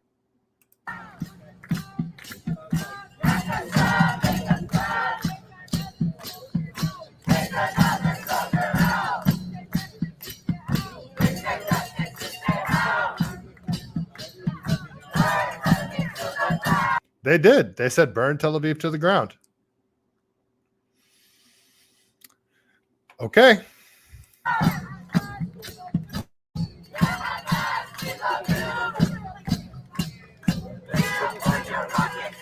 Hamas, we love you. We support your rockets too. Holy shit. These people are freaking brainwashed. And I don't support Israel's rockets either. I don't support anyone's freaking rockets. They should be chanting two-state solution, something along those lines, like stop killing each other, all of that. You're calling for violence here. You're instead of calling for peace. Protests against war should be calling for peace, not calling for more violence. What the hell is this?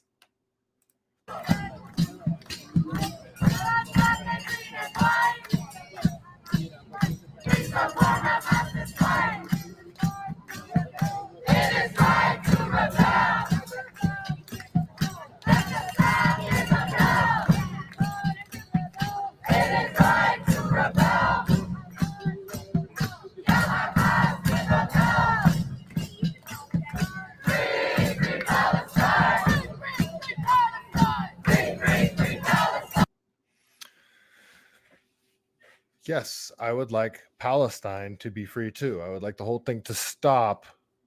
But this right here, the burn Tel Aviv to the ground chants, this is how you end up with Jews at school being attacked. I have friends that are Jews that don't support what Israel is doing. Is it okay to attack them? Like that's where all this stuff leads. We'll keep going here. Let's see. We got more from Columbia University. This is just the beginning, you guys. This is just getting started. This crap. Oh yeah. Okay, so this dude's a little cult leader, and this is straight Jamestown shit right here. This is so culty, it is freaking scary. Like, the dude's screaming chants, and they're just listening to him and doing whatever he says. This radical leftist dude that, again, I don't think he could find Palestine on a map, and he's directing orders, and people are just brainwashed doing everything that he says. It's freaking nuts. Lonnie, remember, the lefties are always saying how they are tolerant and accepting and peace loving. Yeah, freaking right. Yeah, they say that. And Leah Roby, the Kool-Aid was strong yesterday. Yeah, this shit's insane. Leah Roby, they made an autonomous zone. Yeah, exactly. Tells me they planned and funded by someone. Exactly. And I'll get into that in a minute. And the Bay Bridge protests, like all the signs that are handed out, all the signs that are stacked up and handed out, like this stuff is funded by people. And yeah, the 1800 anti-Israel propaganda calls for genocide of Jews in Israel. Yeah. The middle ground only exists in the mind of lefties from the West. The middle ground only exists in the middle of lefties from the West. I'm not sure what you mean by that one. So I mean, what are you saying there, V1800? Like one side has to wipe out the other side? Because that's where this is going. Either Israel is going to wipe out all of the Palestinians. So that's just what this looks like now. It's like the Palestinians want to, Palestinian supporters want to wipe out all of Israel, and Israel wants to wipe out all of them. It's like, fine. All right, fine. You guys want to do that? Go have fun. Let the retards fight. I don't want any part of it. America first. I don't want any of our money going towards this shit. You guys want to kill each other? You guys want to completely like commit genocide on both sides? Fucking have at it. I don't want any part of it. You retards can go ahead and fight each other. I don't want our weapons being used. I want you guys to have to do it with sticks and clubs. Like that's what I want it to happen. Yeah, Lonnie, mutual destruction. It's just is there no cool heads on either side? It's like, all right, you guys, hey, this might be getting a little bit out of hand here. We can't just completely destroy an entire civilization. Either side. I don't care if you're a Zionist. I don't care if you are a Hamas supporter. At some point, like you have to try for peace, but there's too much money to be made in war. There's this. I want no part of this. I want no freaking part of it. Let the retards fight. Forward. So that we can start to push them out of the camp. What? This is a cult. This is a cult leader, and this is a cult. One step forward. Another step forward. This dude is getting off on this power. This power. Look, I can control people. He's getting off on it. And yes, I'm saying a he. I don't care what his freaking pronouns are. Like, look at the look in this chick's face right here with the red beanie. Just completely zoned out. Is this some MK Ultra shit? What the hell is going on here? Did they dose all these people? We ask that you please respect our privacy and our community guidelines.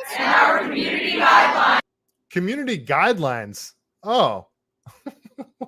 Wow. Which you have so far disrespected. And leave our camp. One step forward. This is the threat of violence. This is a group. They're trying to use their force, their might to push people out of their camp. This is a university. They've created an autonomous zone at a university. This is insane. This person right here with the black freaking Hamas bandana or whatever you want to call it. I don't know what you call it. With the mask down around his chin is a psychopath.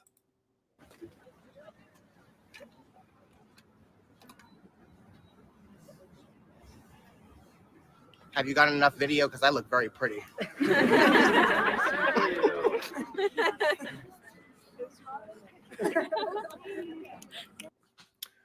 These people,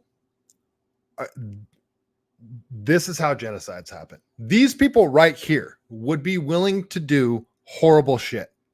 This is how all of this starts. This cult mob mentality, demonizing an entire group of people.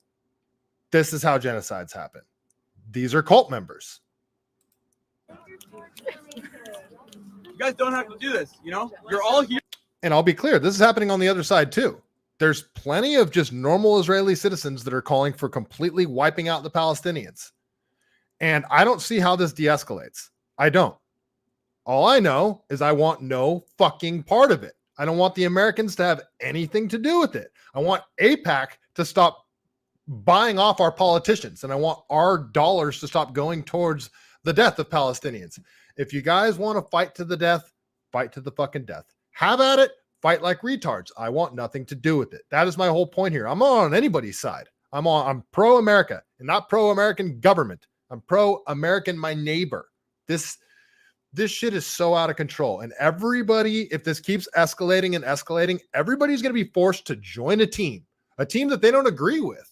And they're just going to have to join a team to fight the other people. This is how genocides happen. This is how wars happen. This shit is going to escalate out of control. Here because we're here. Why are you giving us We were here power? before you came here. I understand that, but you're doing what Repeat you're doing. after me. You're doing what you're Repeat doing. after me. I'm bored. I'm bored. We This is a cult.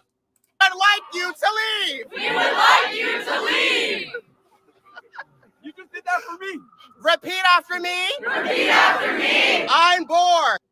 Repeat after me, and then they say, repeat after me. The IQ level has to be very, very low to participate in this. How can you not recognize this for what this is? This is a freaking cult. I'm bored.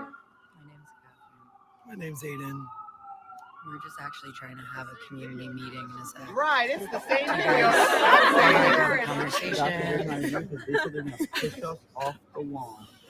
Well, No, this is a huge threat of violence against these other people. And then they come in and they talk all softly and they try to say that this is all that we're trying to do, this and that. We just want you to leave. And if you don't, we will kill you. That's what these people are essentially doing here. If there was no cops that would enforce the laws, if there was no repercussions for their actions, they would use violence. I promise you. This whole group of people, I mean, sure, some people might be horrified at the scenes. This is how the My Lai massacre happened. This is how all sorts of horrific things have happened. This is how the 2020 riots, they weren't going around murdering people, but they were burning buildings to the ground. Same mentality. It's the exact same shit. That's what's happening here. And this is all just little incremental steps towards genocide. That's what this is. Asking you nicely. Why can't we? We're asking you nicely if you'll please leave. And if you don't, this mob of people is going to hurt you. Be on the lawn. Because you're not respecting the safety. I'm on the lawn. You know I pay to go here, and I pay for this lawn to be manicured. I pay for the lights to be on, and if you're a student, you're also paying for that, and so we're all equally allowed to utilize these resources. So why can't I be on this lawn? I'm not saying you can't. I'm just asking you if you can leave. Because you're not respecting the safety. No, but that literally makes no sense. You violated the community guidelines, which is grounds for us asking. You have violated the community guidelines. What? Who the fuck are you? This is Columbia University. There's a student that's paying to go there standing on the university property. What the fuck are you talking about? This is a bunch of commie gobbledygook. Oh, it's infuriating. The cult mentality is freaking infuriating. We'll keep going. There's more of this shit. So this is from Ollie London, who I disagree with all the freaking time. Again, I'm not pro-Zionist either. So Ollie London says he's got a picture of all these signs. All of these signs cost money. I know because I just ran for office and I had to buy all my signs. They're not cheap. When you get thousands of these, so each one of these, the stick and the sign right here. So here, Ollie London says, just like the BLM protests, when pallets of bricks mysteriously turned up before protests, Free Palestine placards are mysteriously popping up at protest sites. But who is funding it all? And he says, George Soros. Maybe there's other organizations as well, but maybe George Soros is a Jew. He denounced being a Jew. George Soros also, when he was a kid, he went around with German soldiers and watched Jews have their shit confiscated from them, and he pretended to be a Christian. Do you guys know that about George Soros when he was a kid? It's in his book. Okay, so look at this. This is all of these signs right here. There's probably somewhere between 200 and 400 of these signs. Well, probably between 1 and 200, 1 and 300 of these signs right here. I guarantee there's more. Each one of these, the sign and the stick, it's at least $5 to $10 each one. These students sure as hell didn't pay for it. Where did these come from? Who paid for these signs? Who's paying for all the shit? The social media posts, the really well edited videos that are put together, like the protest that just happened on the bridge. There was a really high end video put out telling everybody across the country, across the world, in different cities to gather and giving them specific instructions what to do when they're encountered with cops, all sorts of that stuff. The video is really well done. That video costs money. All of this stuff costs money. Who's funding it? Just the shit's insane. Yeah, really well organized. They set it up already. Hundreds of people around. Who's funding it, guys? Where's the money coming from? So very, very similar. So this is from, I'll read this really quick. This is from Pirate Wires. Man, yeah, this is going to be a long stream, guys. I got to get through it all. So yeah, this is from Pirate Wires here. And this is about the protests on the Golden Gate Bridge and the Bay Bridge. So San Francisco taxpayer funded the Bay Bridge protests, is what he says. A deep dive into AROC, the organization that billionaires and the city of San Francisco are paying to stage protests blocking the Bay Bridge. I read this article on another stream before, but I'm going to read it again.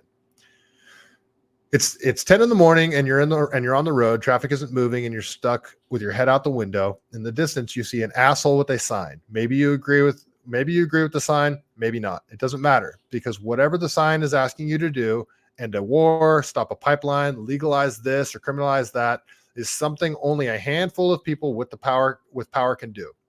And you know they can't see the sign from the cruising altitudes of their private jets.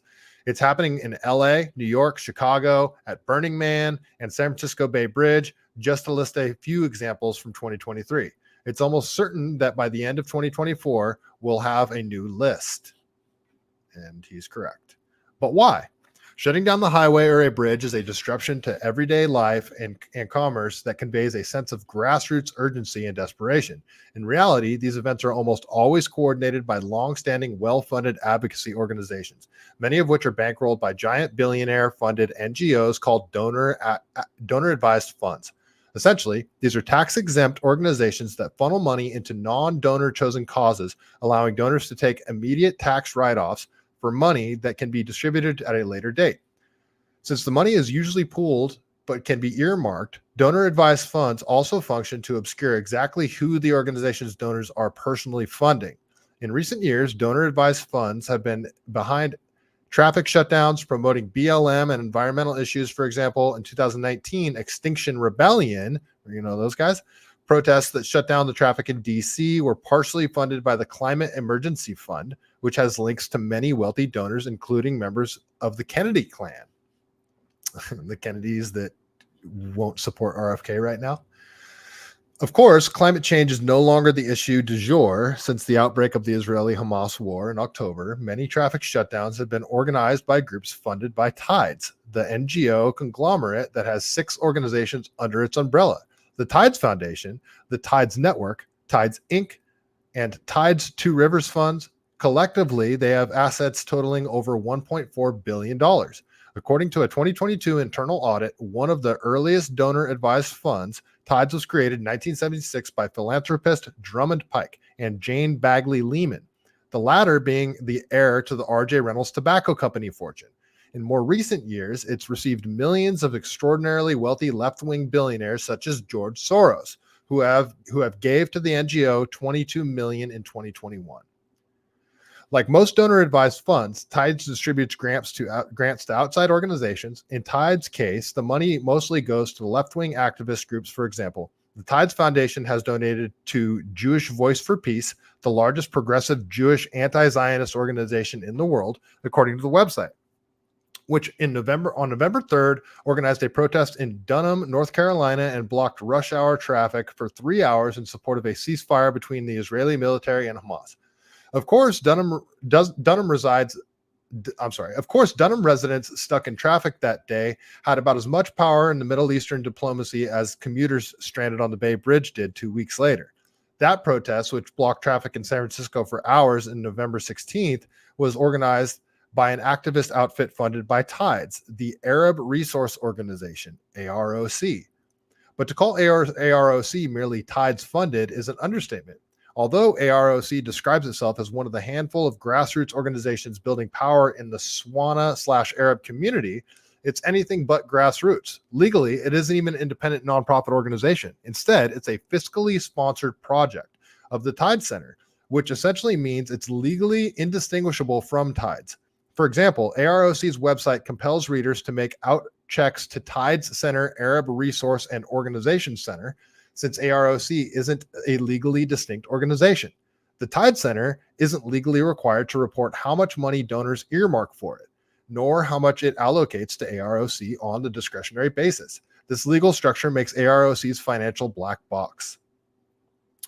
AROC's lack of independence from Tides also makes it impossible to see who has made large donations to AROC, something that a prior Supreme Court case in 2021 they would have required to disclose under California state law. However, a recent Pirate Wires investigation has revealed the identity of at least one donor, the San Francisco taxpayer. This is the first half of River. Okay, yeah, I read this entire article. It's behind a paywall now. So I tried to pull up the entire article, but I couldn't find it anymore. It's behind a paywall. So yeah, interesting. But Pirate Wires, they do good work. So who's funding it, guys? Who is funding it? So to lend a little credence to what they're talking about there, have you guys heard of Crowds on Demand? So you guys can just Google it. Just Google Crowds on Demand. Crowds on Demand is your home for impactful advocacy campaigns, demonstrations, PR stunts, crowds for hire, and corporate events. Services available nationwide. You got to contact us, request a quote. We create out-of-the-box campaigns, audience, and events to make an impact for our clients. What types of crowds, you guys? Are you looking to create a buzz anywhere in the United States? At Crowds on Demand, we provide our clients with impactful advocacy campaigns and events. We are best known for our organizing passionate demonstrations, rallies, flash mobs, corporate PR events, and light-hearted events such as paparazzi, band ambassadors, and PR stunts.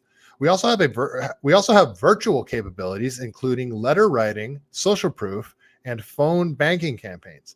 We can create turnkey advocacy groups complete with qualified, passionate leaders to staff them all with relatively short notice. These services are available across the country in every major U.S. city, every major U.S. metro area, and even most smaller cities as well. We even do campaigns abroad, coordinating with international partners as needed. We provide everything, including the people, the materials, and event ideas. You can come up with a specific plan of action and we can make it happen. Or you can approach it with a general idea and we'll help you plan a strategy that then execute it. We've made campaigns involving hundreds of people. We've made campaigns involving hundreds of people come alive in just days. We have a proven record of delivering major wins on even the toughest campaigns and delivering phenomenal experiences with even most logistically challenging events. Our services are available throughout the United States. So whether you are looking for So whether you are looking at doing a single event or multi-city campaign, we have resources available to achieve your goals. We have offices in Beverly Hills, California, and Phoenix, Arizona, with satellite presences across the country. Who funds these guys? All right. So, oh, look at that. Look at one of the things they offer: protests, rallies, advocacy. And look at this. Look at what they're doing in this. They got the fist. They got the communist fist going on there, guys. Let's learn more about their protests and rallies, shall we? Organize rallies and get media attention for your causes and candidates. Protests, rallies, and advocacy. We can help organize, rally, and advocate for your cause. Whether your organization is lobbying to move forward healthcare, financial, energy, or other social initiative, we can organize rallies and get media attention for your causes and candidates. We also assist individuals, companies, and political organizations with protests and picketing campaigns. We've protested governments, corporations, and everything in between. Is this sounding familiar, guys? We've achieved results on campaigns on everything from ending institutional discrimination in religious organizations to getting refunds on and compensation for hundreds of homeowners who bought hazardous land from real estate firm to forcing a patent trolling company to back down. We have gotten tough energy projects approved, from oil to natural gas and wind and solar. We are frequently called upon to address real estate issues that, while in many cases not heavily covered by the media, are relevant to stakeholders. Stakeholder capitalism, World Economic Forum, sounding familiar? And depend heavily on public opinion. Some of these campaigns are long and drawn out, while others can be resolved quickly. Regardless, we endeavor to deliver campaigns that bring our best qualities of our clients, that bring out the best qualities of our clients' messages to achieve tangible results. Okay, if you need to hire protesters, we can get a crowd on the street, sometimes within 24 hours time. If you need speakers to present at a council meeting, we can provide talented and well-spoken individuals to advocate for the cause. We also have a dedicated team to phone banking staff who can call congressional offices and convince government officials to support your cause and help you overcome opposition. They're bullies, guys. They are freaking... I'm going to stop a little bit short of calling them a terrorist organization for hire. If you need lots of letters and emails written from constituents, we have a network of tens of thousands of individuals across the country who can send well-written constituent letters to their representatives. We provide a cost-effective way to lobby government to pass or defeat legislation, push for approval projects, and influence governments in a grassroots manner. Does this sound grassroots to you guys? They're for hire. We are the ultimate guerrilla lobbying and government relations firm. There it is. There it is, guys. So all you need is the money. They will do what you just saw on Columbia University. Everything you just saw on Columbia University's campus, this company offers for the right money.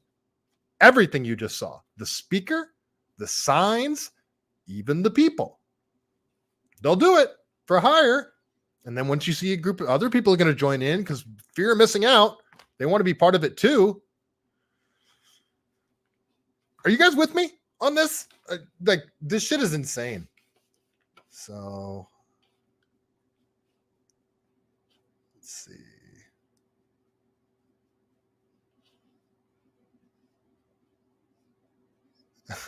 Too about you sound smart, then you call those people radical leftists. Well, I am. Psyops everywhere, huh? B-1800, they call for the destruction of Israel, not peace. Yeah, and Israel is actively destroying the Palestinians. So they're both doing the same thing, except Israel's kind of got the upper hand right now. I don't support either of them. Leah Roby, what? Too about a mass chant for privacy. Makes sense. Northside 707. Oh, Northside, what's up? Well, this has been a fun one of those pro-Gaza camps. It's just a couple blocks from me. B-1800, delusion runs strong with these idiots. Damn straight. Northside. I was most worried they would retake People's Park. Too about why they'd probably do a Nakba. Oh, boy. Okay, well, you guys Jeez. Okay. I'm going hard there. Tube out.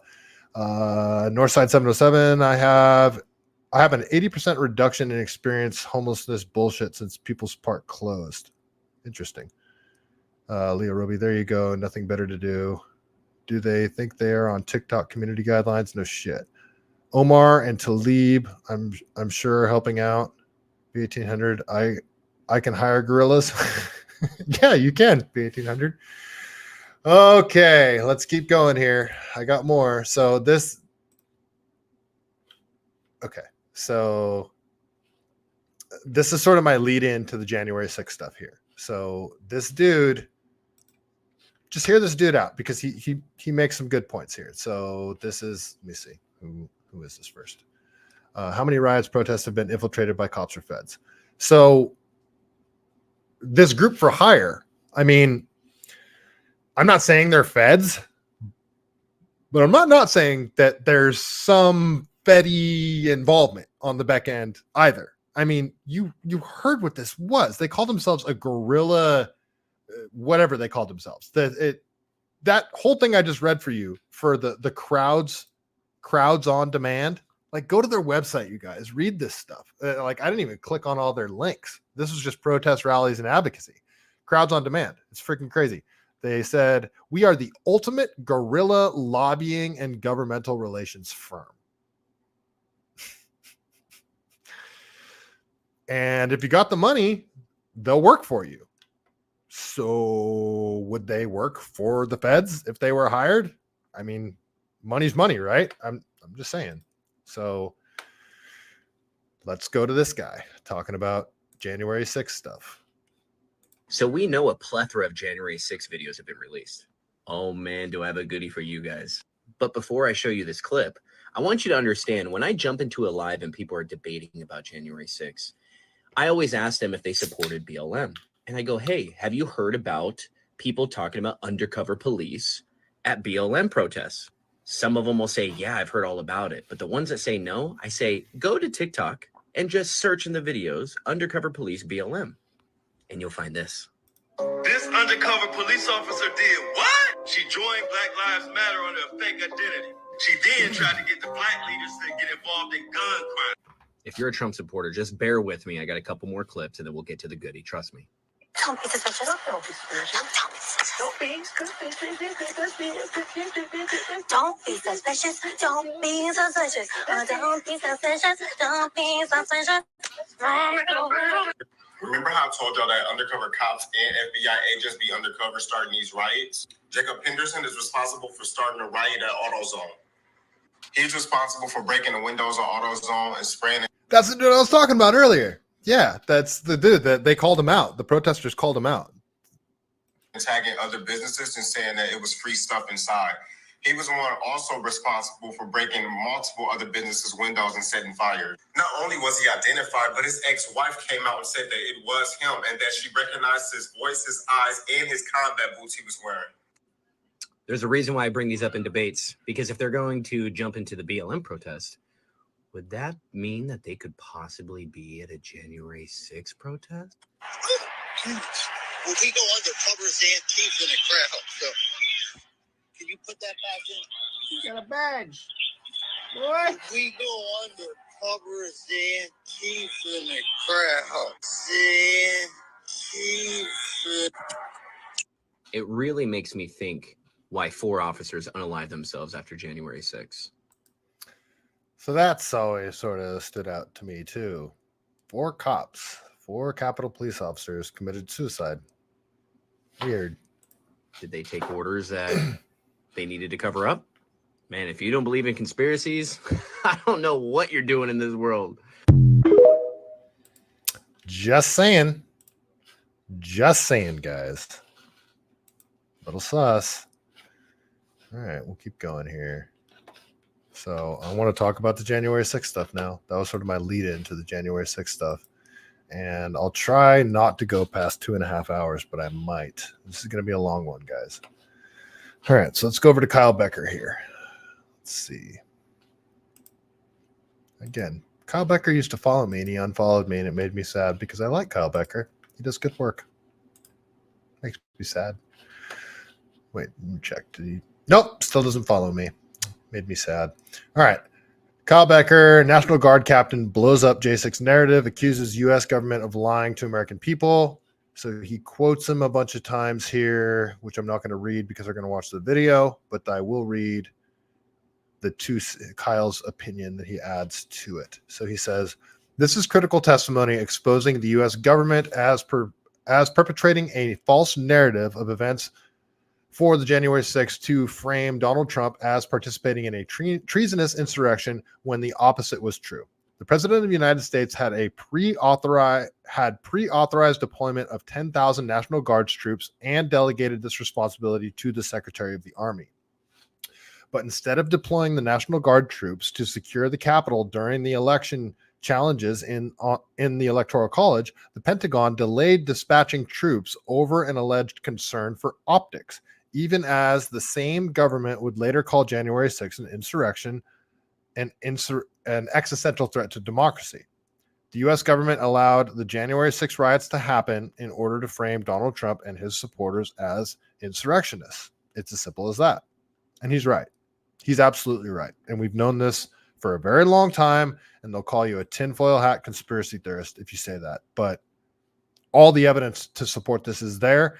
And if anybody with some actual power did a real investigation into this and put it all together to present, it would be irrefutable proof.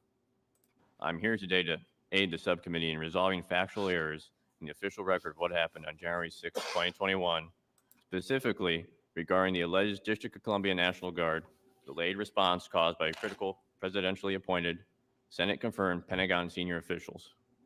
I was concerned by the events that unfolded that day on the United States Capitol. As a federal officer of the United States Secret Service and a former state trooper with the Florida Highway Patrol, my heart goes out to all law enforcement officers, sisters and brothers that held the line that day to restore public order to the chaos. I'm here today with my counsels, Lachlan McKillen and Dan Meyer of law firm Tully Rickney. The firm has advised me, beginning with my role as a confidential source to the Select Committee to investigate the January 6th attack on the United States Capitol. When my confidentiality was breached, it was Dan who intervened to ensure I was protected as a military whistleblower. First, I want to explain my role on January 6th. I was assigned as aide-de-camp, the personal assistant to Major General William Walker, the commanding general of DC National Guard. It was my only second day on the job.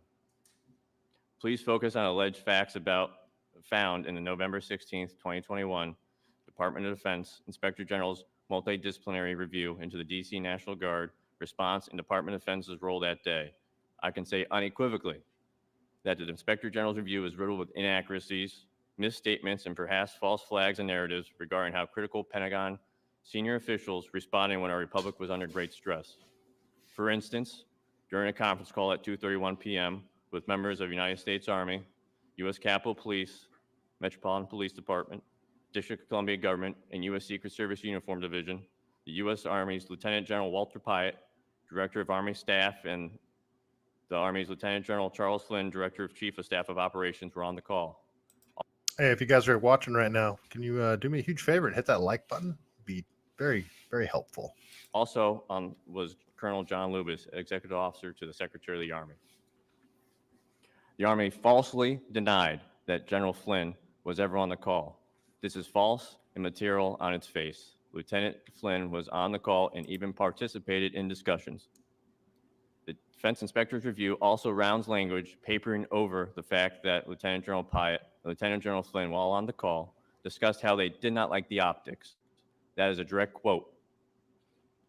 And they stated it would be in their best military advice to recommend to the Secretary of the Army, Ryan McCarthy, to deny the request from Command General William Walker to deploy the DC National Guard and aid U.S. Capitol Police in restoration of order, liberty on Capitol Hill. There it is. They advised him to deny the request. They could have stopped this if they actually wanted to, but they didn't want it to. They needed it. They needed this to push forward their agenda. That's why when Alex Jones was out there on his bullhorn saying, do not go to the Capitol, this is a setup, he's on, there's footage of Alex Jones there. He was there that day. And there's a reason Alex Jones hasn't been arrested, because they got nothing on him. because he was at the I mean, think about people that didn't even go to the Capitol, didn't even go in the building, got arrested. Alex Jones hasn't been arrested because he's on video telling people do not go in. He's trying to de-escalate. He's on a bullhorn. He saved thousands of people jail time that day because a bunch of people were like, oh, Alex Jones is telling us not to go in. Let's go with Alex. He's on a bullhorn doing that. Alex Jones saved people's asses that day. In addition, former Secretary of the Army Ryan McCarthy claims he was on a 2:31 p.m. call and spoke on that call. This is false, unless he was in the room shadowing the call and he did not speak nor identify himself. He was not on the call. He was en route to Washington, D.C. regional office at the Federal Bureau of Investigation to support that agency's concept of operations plan for January 6th. He went on to claim that he called and spoke to Major General Walker at least twice, ordering the deployment of the D.C. National Guard. This is also false. At no time did General Walker take any calls, nor did we ever hear from the Secretary on any of the ongoing conference calls or the secure video teleconferencing throughout the day. This I know because I was with the Command General the entire time recording events. Throughout the day, Major General Walker told by staff officers to stand by with respect to deploying to the Capitol Hill. Only at 5:09 p.m. in the early evening, which I wrote down in my wheel book, was the D.C. Guard given order to deploy and move to the Capitol to assist Capitol Police. We arrived too late. One American lay dead with other sisters and brothers injured, including federal and local law enforcement officers. We were ready and standing by. I know if we were able to deploy immediately when General Walker made the request, the National Guard could have helped end civil disturbance and restored public order quickly. The Army National Guard motto is always ready, always there. The D.C. National Guard was ready to help and assist Capitol Police, but we were not allowed to do our job due to paralyzed decision-making by Acting Secretary of Defense Chris Miller and Secretary of the Army Ryan McCarthy. So they were ready, they were available, ready to go. They could have been there in a moment's notice. The request was denied. This led to federal leadership in the Pentagon. This led to a crisis in federal leadership at the Pentagon and delayed the D.C. response by 3 hours and 19 minutes. Because they needed it to happen.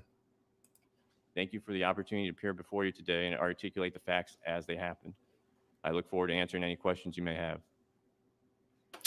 J6 was a setup, folks, and anyone looking at this honestly knows it.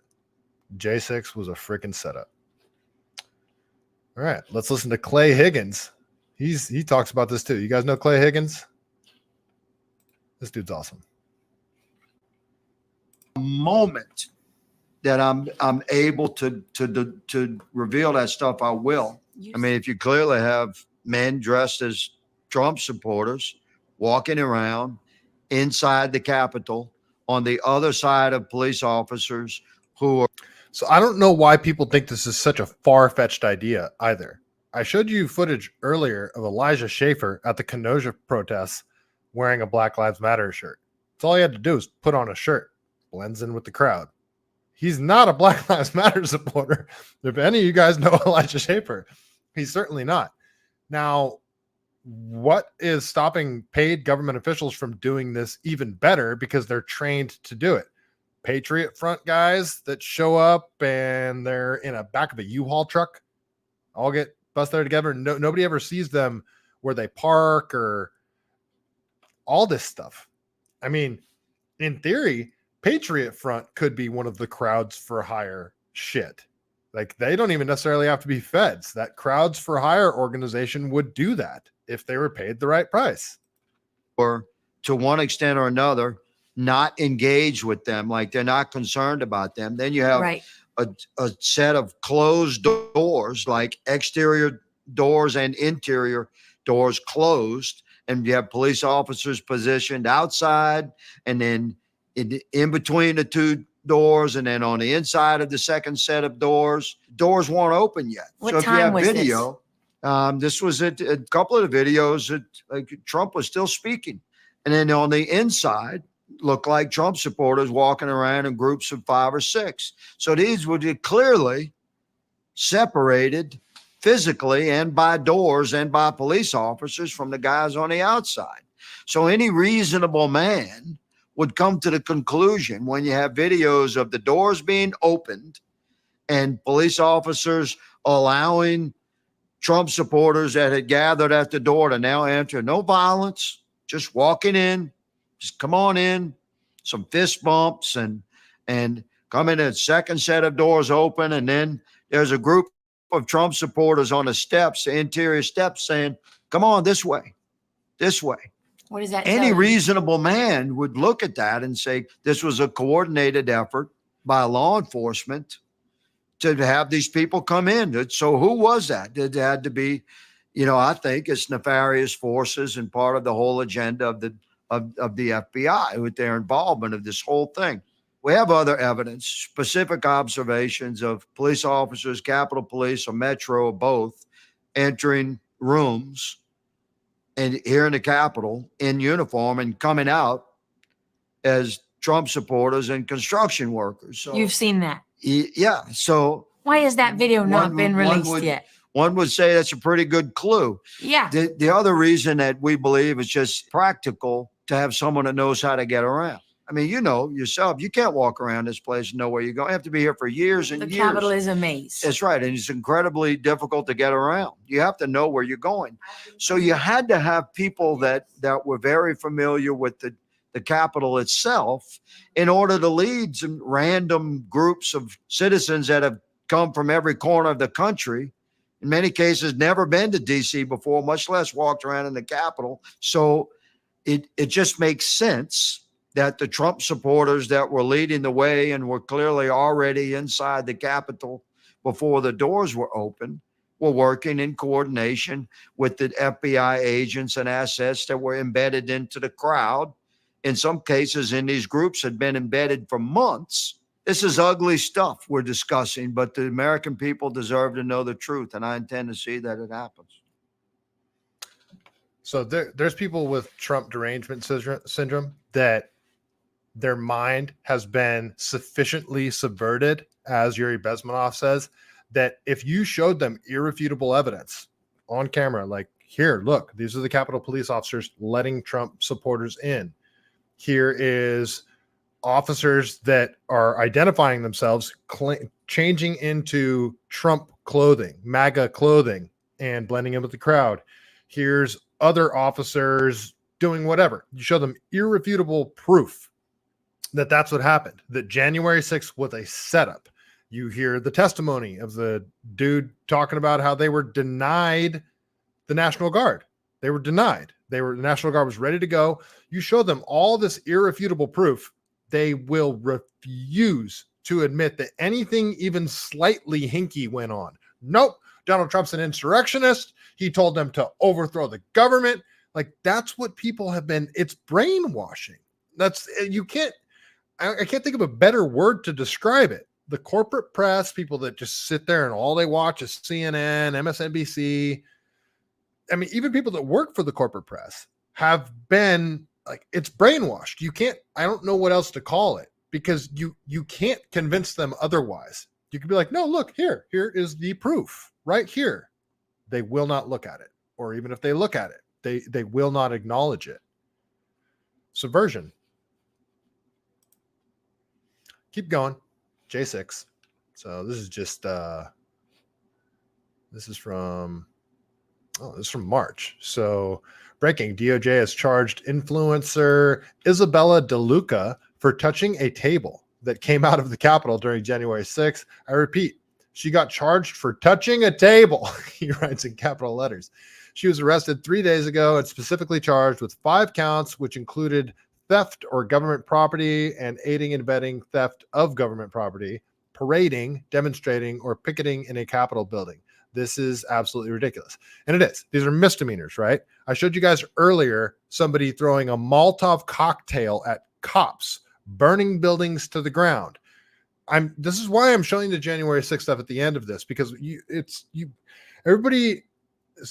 when you compare it to the Black Lives Matter, George Floyd protests of 2020, it's sort of like an abstract idea. But when you see all the stuff that happened for months, every night, even weeknights, in Portland, Seattle, Oakland, Kenosha, stuff that, insane stuff, truly insane stuff that are more than felonies. Throwing a Molotov cocktail at cops, that's attempted murder.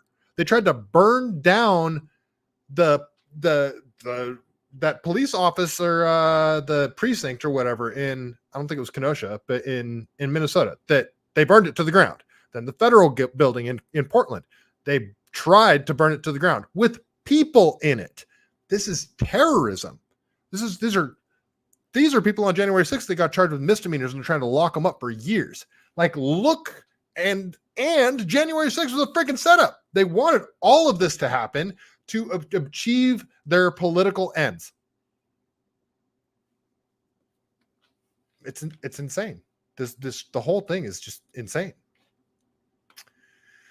And like, here, look at it from their own words. So this is from my homie Eric Abenante. And so you guys know Eric Abenante is a Jew, and we strongly disagree on the Israel-Palestine thing. I would freaking jump in front of a bus for this dude. I love this dude. He's freaking awesome. He's my boy. And I mean, there's been a couple of times where I've been bummed because, I mean, shit is rough right now, you guys. Like, shit is tough. Shit is very hard. It's hard for me. It's hard for a lot of you guys too, financially. And Eric has checked in on me because he knows things are rough. So yeah, if you guys have been subverted to the point where you're trying to demonize Jews or demonize Palestinians as a whole, and I mean, I tell this to Eric too, like, dude, you can't just freaking hate Muslims. You can't like hate all Muslims. I'm not saying he does, but everybody's biases can go a little too far in one direction every now and then. But just saying, Eric's my boy. He's a Jew. So take that for what it is. But he says here in a remark, he likes to clip stuff and put his 2 cents into. So he says here, let me share it. In a remarkable PBS documentary, the January 6th committee admits the entire thing was a publicity stunt, fabricated TV production meant to manipulate the audience. And that's what they did, which is why they brought in a former president of ABC News, James Goldston. It was Goldston who envisioned this as a miniseries. We knew how high the stakes were. We were either going to make people realize that this was important, or once you lost them, you lost them for good. Well, you have failed, and you lost most of the American public for good. Nice try, though. Okay, so this is a PBS is a clip from a PBS documentary. You got Adam Kinzinger talking. So after the January 6th situation, the whole day happened, which they coordinated, which they set out the bricks, if you will. They gave them all the tools to hang themselves. They denied them the National Guard. They had agent provocateurs in the crowd, and there were like building materials that people used to break windows and shit like that. So once that all happened, and they documented everything they needed because everything was on camera, and then they got to cherry pick the clips that they wanted to play to the public. Once they got all that, they're like, okay, you know what? We need to turn this into like a mini series. Here, let's bring in this guy that specializes in that type of thing to sell it to the public. And here's them admitting it. Thompson's committee had gathered a trove of information. The challenge, what to do with it. The one thing that we knew was the information that we have is compelling. The thing we needed to do was tell that to the American people in a compelling way. So that's why we brought in a former president of ABC News. Yeah, I got a call pretty much out of the blue from the January 6th committee. They wanted a storyteller. And while they were brilliant lawyers, storytelling for a mass audience is not what they do. To bring in a guy like this who would think outside the box really did prove to be fruitful. And it was Goldston who really began to envision this as, in a way, a kind of mini-series. The conspiracy that you guys created, now you're turning it into a miniseries to sell to the public. Got it. There would be, sort of 9 episodes, and that these episodes would tackle particular themes. Attack on the Capitol, the investigation. The first hearing was primetime television. As the nation is about to witness a defining moment, the first hearing before the country, the results of the January 6th investigation. This is an extraordinary moment in American history. When it came to that first hearing, we knew how high the stakes were. Is about to hold its first prime Trump grabbed my steering wheel. time hearing. We were either going to make people realize that this is important, or once you've lost them, you've lost them for good. On the evening of June 9th, 8:01 p.m., the doors opened. My heart was beating pretty fast on June 9th. And it was a real question of, is this going to work or not? What a scumbag. Is us manipulating the American public going to work? All right, everybody, here we go. 5 on the line, please. I'm in this tiny control room right up the stairs from Cannon Caucus. And we count down to the start of the hearing. And at that point, what can you do? Here we go. In 3, 2, 1. The Select Committee to investigate the January 6th attack on the United States Capitol will be in order. And notice how they called it an attack on the Capitol. There was a tangible narrative that they were trying to spin this entire time. And they're telling you how they tried to spin the narrative by bringing in a miniseries creator. Without objection. We wanted to make sure that this was a presentation that would grab the audience and hold on to them. Chairman Thompson loved to say, it's got to pop. What a douchebag. What a freaking douchebag. Did you guys know one of the January 6th prosecutors? The prosecutor that went after the lectern guy. Did you guys know that I believe he's in prison now because he did this? Have you guys seen this? I didn't know about this until a couple of weeks ago.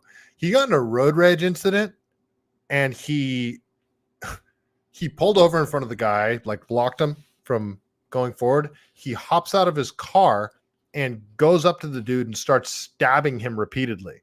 This is a prosecutor this is a January 6th prosecutor, the prosecutor that went after the lectern guy. You guys aware of this? I didn't know about this until a couple of weeks ago. How did I not hear about this? This is him stabbing the dude. He's stabbing him. That's attempted murder. January 6th prosecutor right there. Yeah. There you go. Tried to kill him. He tried to kill him, guys. So this is the video of the J6 prosecutor who tried the lectern guy's case. Here he is repeatedly stabbing a random person in a road rage incident for which he is arrested last year. So I don't know what his status is now, but yeah, freaking psychotic. So he tried to kill somebody. Okay. All right. This is a long article. All right. I'm going to read it. This is a long one. And my eyes are getting tired. So if I stutter and stuff, you guys, I apologize if I'm not going to be very good at reading this one. The font is really small in this one too. And you guys that watch know I kind of suck at reading out loud sometimes. So we'll try to read this here. So this is from Zero Hedge, Tyler Durden. Okay. So this is authored by Joseph M. Hannerman. Oh, it's from the Epoch Times. Okay. Emphasis on hours. Recently, I'm off to a bad start, you guys. Okay, let me drink some water before I do this because this is kind of a longer one, so you need a minute. Okay, all right, here we go. Recently released January 6th U.S. Capitol Police security video showed a suspected FBI special agent clapping and cheering as crowds surged up to the steps to the Columbus doors and another meeting with the FBI tactical team just before it entered the Capitol after the fatal shooting of Ashley Babbitt.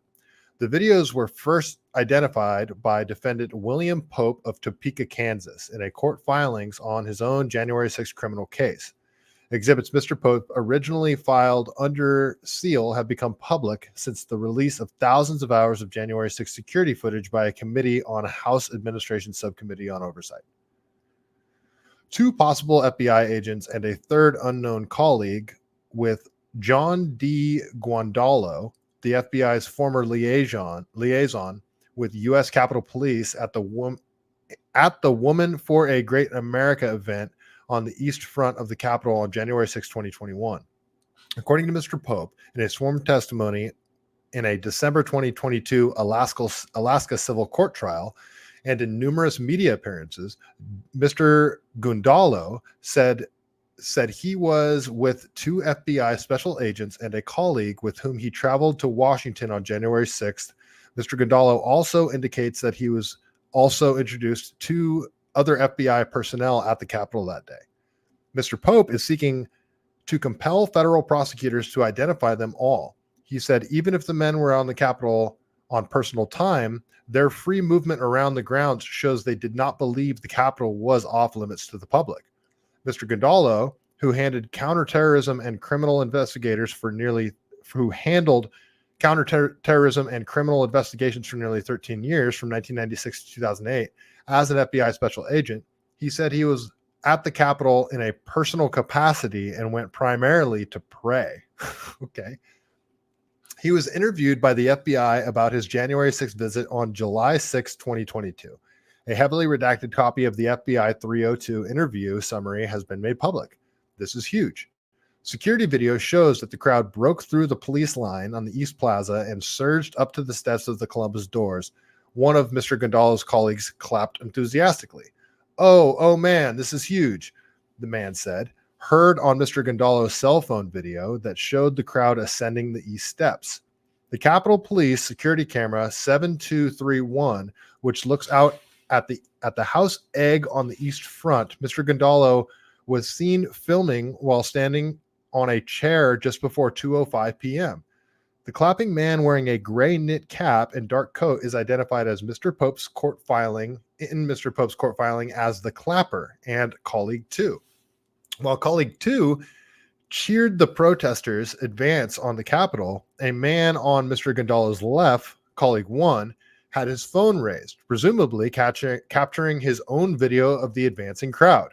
He wore a brown knit cap and blue jacket and carried a backpack, video showed. Oh, sorry guys, this is my eyes are tired. Mr. Pope asked the U.S. District Judge Rudolph Contreras to compel the Department of Justice to identify the FBI agents who were material witnesses at the Capitol. Mr. Pope wants the FBI to produce all photographs, videos, and records related to their presence. The DOJ has filed opposition to Mr. Pope's motion, saying that it has no obligation to investigate who the men in the videos are.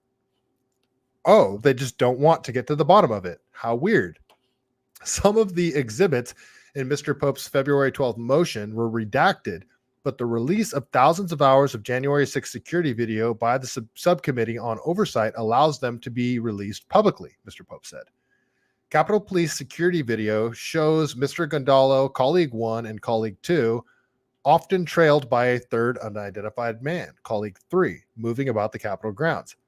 For the record, my friend and colleague with me for most of the day on January 6th was not working, Mr. Gundalo told the Epoch Times in an April 2 email. He was there with his family to experience the event like most of us. Subsequently asked to clarify which one of the men showed on CCTV he was referring to, Mr. Gundalo did not reply before press time.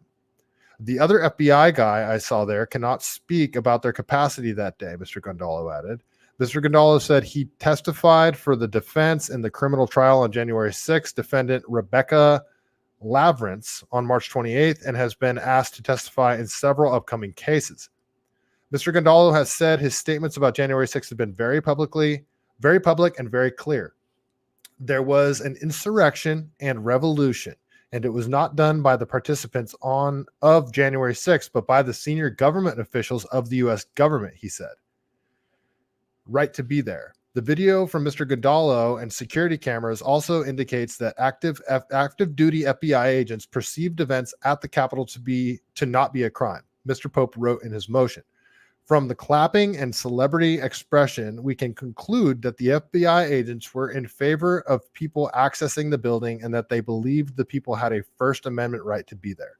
At 2:28 p.m., camera 7202 captured footage of colleague 2 walking across the East Plaza and climbing the house steps. He stopped to shoot video or photo just a few feet from a group of the Capitol police officers the video showed. So let's watch the video. It's in the middle of the article. Oh. Do I want to show this? It's 6 minutes. Yeah, screw it.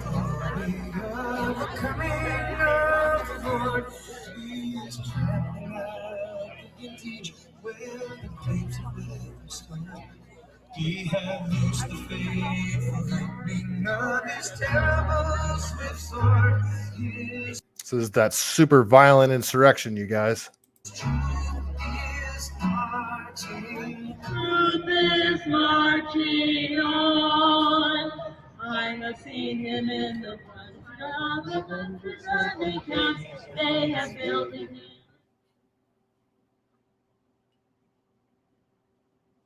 Nothing but your blood, Lord Jesus, and oh, precious.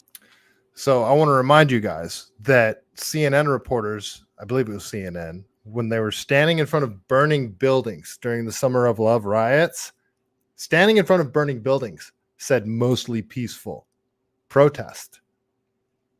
Why didn't they describe this as mostly peaceful? Because it was mostly peaceful, but they called it a violent insurrection. You see the narrative difference there? Is your flow that makes us white as snow. No, no other fount I know. Nothing but. All right, if this is mostly singing, I don't want to play this whole video. All right, I apologize. Let's continue with the article. So he appeared to be filming or photographing a group of 5, 2 young men and 3 young women or teens standing about a dozen steps above him.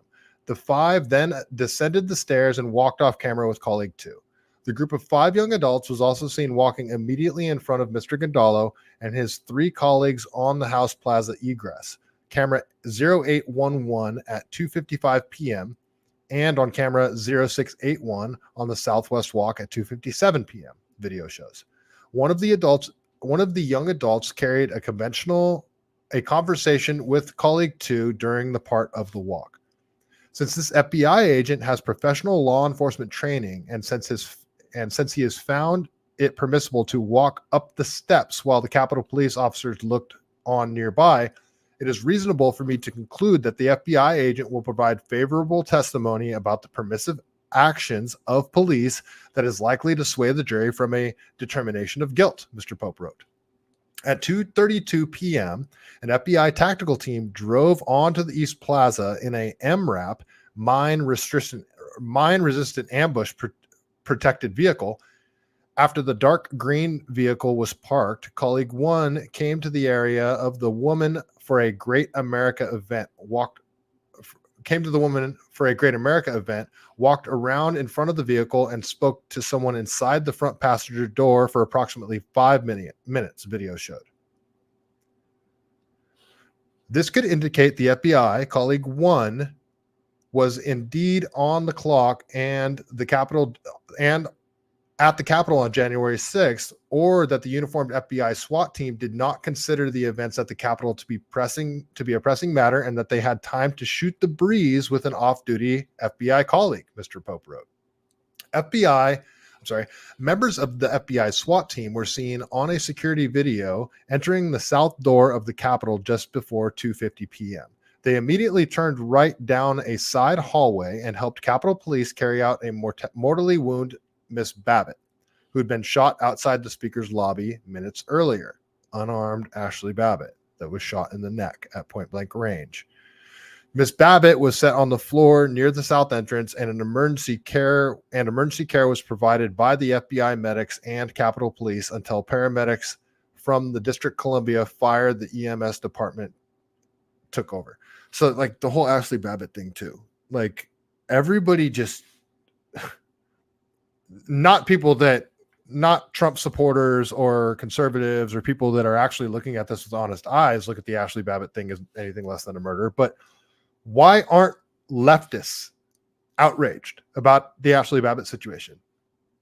If the tables were all reversed and this was a protest of leftists protesting the re-election of Trump, and an unarmed Biden supporter was shot and killed at point blank range, an unarmed Biden supporter was shot and killed at point blank range, there would be riots in the streets, just like we saw in 2020 leading up to January 6th. But nobody on the left, everybody defends it. It's freaking insane. The all cops are bastards people defend it, or they're silent about it. Why are the ACAB Antifa people silent about Ashley Babbitt? I mean, unless you're just on one political team, why aren't you upset about Ashley Babbitt? The all cops are bastards people. Why are you so silent about this? About 2:55 p.m., camera 0948 on the southeast roof of the Capitol showed Mr. Gandolfo and his three colleagues walking away from the east steps. Camera 0811 on the House Plaza egress sidewalk showed the men walking past before 2:56 p.m. Mr. Gandolfo looked to his right and appeared to be speaking to someone just before they disappeared from view, Mr. Pope wrote. A few seconds later, a man known only by the hashtag fence cutter bulwark walked into view from the opposite direction. The identity of fence cutter bulwark has been a long-standing mystery after he was shown on public video cutting down the green plastic security fencing erected by Capitol Police to keep crowds away from the Capitol. Mr. Gandolfo told the Epoch Times, "I do not know fence cutter bulwark." While he was carrying out his fence destruction, fence cutter bulwark was filmed by Metropolitan Police Department undercover officer Ryan Rowe, who said to him, "Appreciate it, brother." So the undercover Metropolitan Police Department guy told fence cutter bulwark, the guy that cut the fence, "Appreciate it, brother." Okay. A man claiming to be fence cutter bulwark appeared on the Patriot Punk Network podcast in September 2023, saying he was not a provocateur or a federal informant, and he did not know Officer Rowe. If he said, "Thanks, brother," then I'm assuming our exchange would have been, me just basically saying, "Hey, I'm just trying to get this out of the way. It's a hazard. It's dangerous," or whatever. "I don't want people getting hurt," the man told Patriot Punk host Chase Matheson. Mr. Pope has petitioned Judge Contreras to order release of the video shot by the members of the Metropolitan Police Department Electronic Surveillance Unit, MPD-ESU, who captured video on January 6th using cell phones, camcorders, and GoPro cameras. Nearly 30 ESU officers were assigned for duty on January 6th, according to 8 teams. Some of the men used their phones to live stream to the MPD Commander Center, according to the court records. One of the undercover officers allegedly acted as a provocateur in the crowd on the northeast steps, according to previous court offerings by Mr. Pope. So they admitted to being a provocateur. Why haven't we heard about this, you guys? Officer Nicholas Tomsula confirmed in an interview with defense attorneys in the Proud Boys case that he was heard on January 6th video chatting, "Whose house? Our house," and "Stop the steal." Mr. Tomsula was identified as Officer 1 in Pope's February 2023 motion to make Officer 1's undercover video public. Okay, he's participating. Mr. Tomsula was identified as Officer 1 in Pope's February 2023 motion seeking to make Officer 1's undercover photo public. At the foot of the northeast steps, as a protester climbed up a makeshift ladder onto the balustrade, Mr. Tomsula shouted, "Come on, man, let's go. Leave that expletive," his video showed. Mr. Tomsula got help from a protester climbing onto the balustrade. I don't know what that means. I don't know what a balustrade is. I imagine some sort of like a scaffold type thing. Then shouted to the protesters moving up the steps, "Come on, go, go, go." Mr. Pope said that Mr. Tomasula was not alone in encouraging protesters on January 6th. He wasn't the only agent provocateur. Crazy. MPD's internal investigation on Tomasula and my own research has identified that other undercover MPD officers were in real time praising protesters who broke windows at the Capitol and thanking persons who removed fencing, he wrote in a motion on August 21st, 2023. Mr. Gondalo and his 3 colleagues were seen on 2 security cameras on the Southeast Drive passing by at 2:57 p.m. It is significant that there were several agents present. The testimony of the FBI agents who believed it was acceptable to be in this alleged restricted area will weigh favorably on the minds of the jury against the contrary testimony brought by the government, Mr. Pope wrote. For this reason, the court should compel the government to identify all FBI agents who directly witnessed events at the Capitol, since the exculpatory testimony of many agents will lend strength to the numbers in my defense.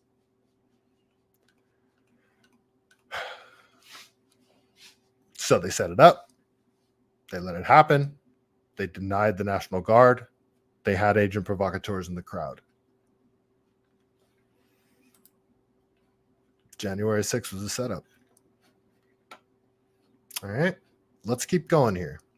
So let's go over to a Sarah Gonzalez clip. Listen to her talk about this. It's also clipped by Eric Abinante. Blaze Media has exclusive video showing that on January 6th, 2021, Capitol Police, in the midst of, supposedly investigating a viable pipe bomb outside DNC headquarters. You guys remember the pipe bomb? Thomas Massey's been talking about this a lot. There was a pipe bomb on January 6th. Just nobody talks about it, except for Thomas Massey, who planted the pipe bomb, guys. Interestingly enough, decided to divert CCTV cameras away from the scene. Watch. Capitol CCTV camera number 3173 was the most important camera covering the DNC pipe bomb story event. You've probably already seen Thomas Massey's release of the video in which it appears that a Capitol Police plainclothes officer has discovered the bomb and has alerted the Secret Service and the Metro Police officers that were on the scene. You probably also already seen the bomb-sniffing dog, and you may have already also seen the arrival of then Vice President-elect Kamala Harris's motorcade. What you haven't seen is, well, what somebody in the Capitol Police Command Center didn't want us to see. And that's the actual investigation of the bomb scene. What we're going to show you now is how they hid that from us. What we were able to access from the Capitol CCTV viewing room is how long that camera, number 3173, had remained in that fixed position. We were able to go back as far as December 28th of 2020, just 8 days or so before the events of January 6th.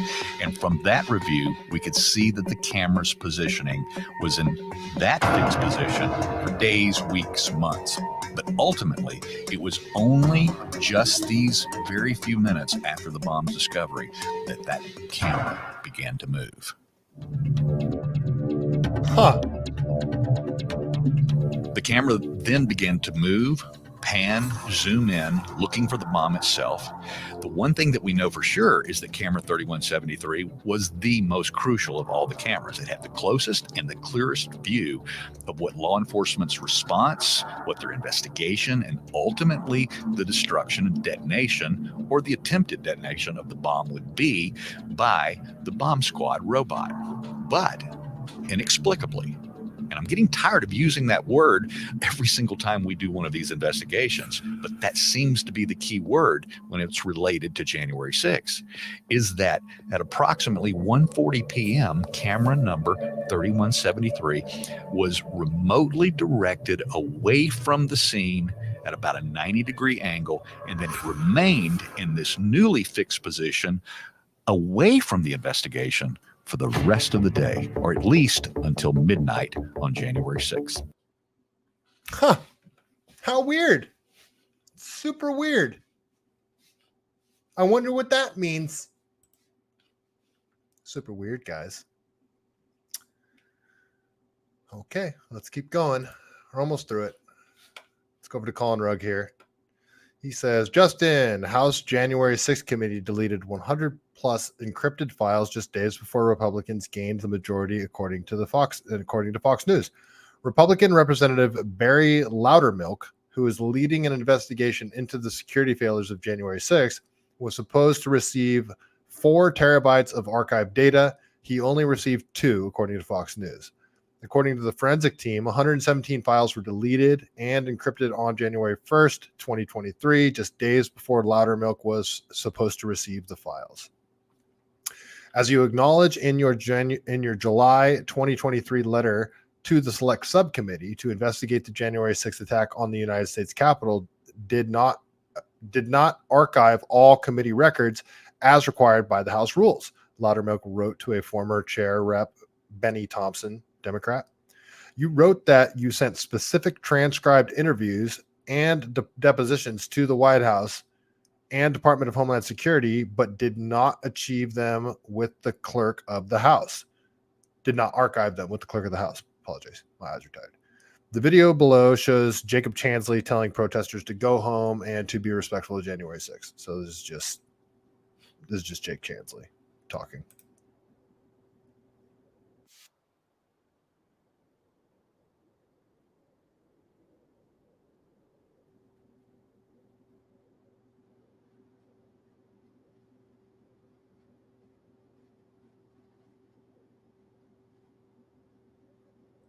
And all the feds are like, nope, that is not our job. Okay. All right. This text is way too small to read, but yeah, I'm not going to read the whole document, but here, I'm not going to read this whole document, but this is from Kiki. This is from Kiki's Knees. He's a good follow over on Twitter, but this is from Ed Markley and Jamie Raskin. They presented a bill aimed to stop private paramilitary activity, quote, patrolling a neighborhood. So remember, this is the bill that they put forth after January 6th, trying to aim to stop private military activity. Okay. And one of the things in this was patrolling a neighborhood, like neighborhood watches, i.e. neighborhood watch and training together. It's foreseeable that this could be extended through vague language to activities like rucking, organized range days, private citizen CQB training, and more. So, yeah, you get a bunch of guys together to go shooting out on BLM land, not Black Lives Matter, BLM land, Bureau of Land Management. You're allowed to shoot out there. You get a bunch of guys going out to shoot. That, under this language, could be construed as private paramilitary activity. I don't think this bill passed, but it just shows where their head's at. Okay, we'll keep going here. On January 6th, I defended our democracy. Oh, okay. So this is two of the... God, this is one of the guys running for... What's he running? He's running for Congress. Look at this propaganda. This is off the charts. It's just so... With all of the January 6th knowledge in mind now, just look at this propaganda through that lens. This is this guy's campaign ad.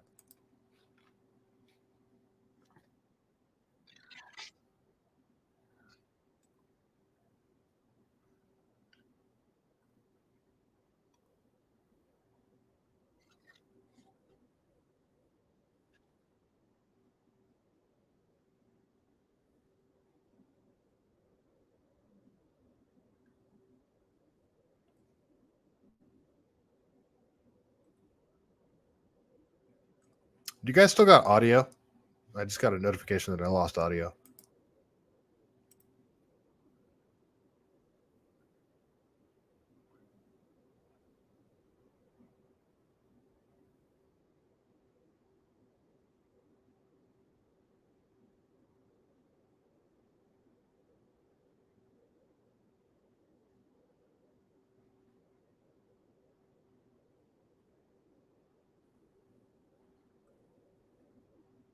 Oh, crazy. You guys don't have audio on this? That sucks. What the hell? All right, let me try again here. Oh, huh. So that was only over on Rumble, apparently. So Lonnie, you still got it? Okay, let me. I stopped sharing. Let me try it again.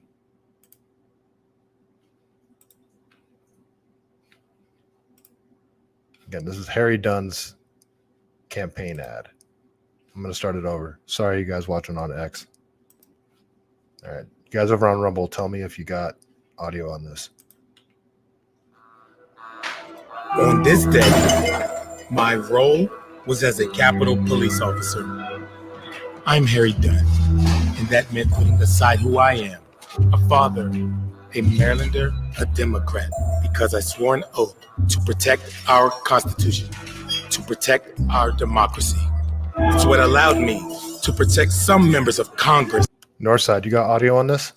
Who I knew were bigots, who helped fan the flames that started all of this. I put country above self. The problem is, a lot of them didn't. Some of the same people who stood behind us when we protected them went back on the floor of Congress and stood behind Trump. They voted to acquit him. And worst of all, they denied the violence and trauma that led to the death of some of my fellow officers. I couldn't stand by and watch. I had another role to play. I used my voice. This dude looks like a black John Fetterman.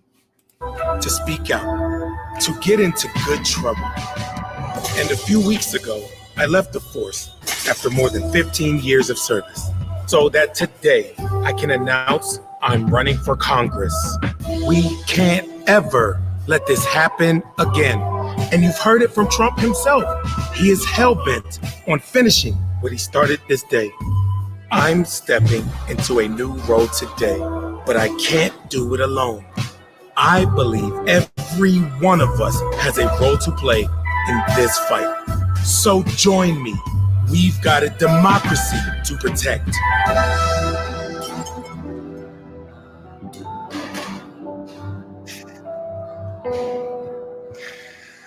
Oh, that was awful. What a clown. What a freaking clown. All right, we're almost through it, guys. Only got 3 more clips to play here. So this is freaking Hunter Biden's boy. Man, this guy was like their head propagandist, if you will. You guys know who this dude is. Yeah, you guys have seen this dude. So what's his name? Officer whatever. Officer freaking neck tattoo.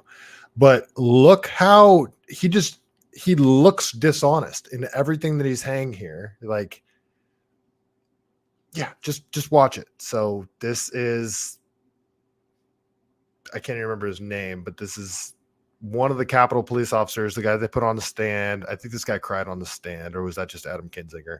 Can't remember. But this dude is straight up propaganda, straight up liar, homies with Hunter Biden. Listen to him talk. Is Michael Fanone, former DC Metropolitan Police Officer, Courage for America Council member, and author of Hold the Line, The Insurrection and One Cop's Battle for America's Soul. Oh, he got a book deal off of this. How about that? Officer Fanone, I'm going to try to get through this. Thank you. Oh, yeah, I forgot. This guy cried. This is... The corporate press is a freaking joke. What you did 3 years ago today. Please tell me your thoughts on this 3rd anniversary. Even this cop who knows he's bullshitting through his teeth is just like, oh God, stop crying, dude. Because he knows that he's just flat out lying about everything. And his entire life now is a lie. Can you imagine having to deal with this? Like, look at the look of despair on this guy's face. Remember, 4 Capitol police officers decided to off themselves after this whole event. We are still in the midst of the same fight that began on January 6th, 2021. And we have a lot at stake in this country. And I think that it deserves every American's attention. Is Michael Fanone. What a bunch of bitches, both of them. I can't stand that guy, Michael Fanone. Here's a quick clip. Just this one's out of order. I meant to play this earlier, but this is some of the people. I think everybody's seen this clip, but if you haven't, this is people changing from black clad Antifa clothing to red MAGA clothing in the bushes. You guys remember this clip?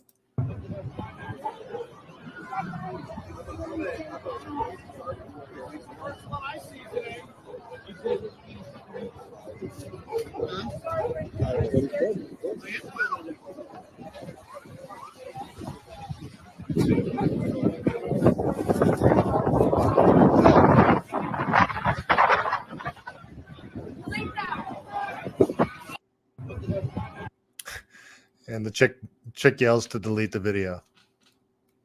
What were they up to? All right, last clip, guys. This is Thomas Massey talking. And yeah, this is Massey talking on Tucker. So after everything's been presented, let's listen to Massey sort of sum it up, because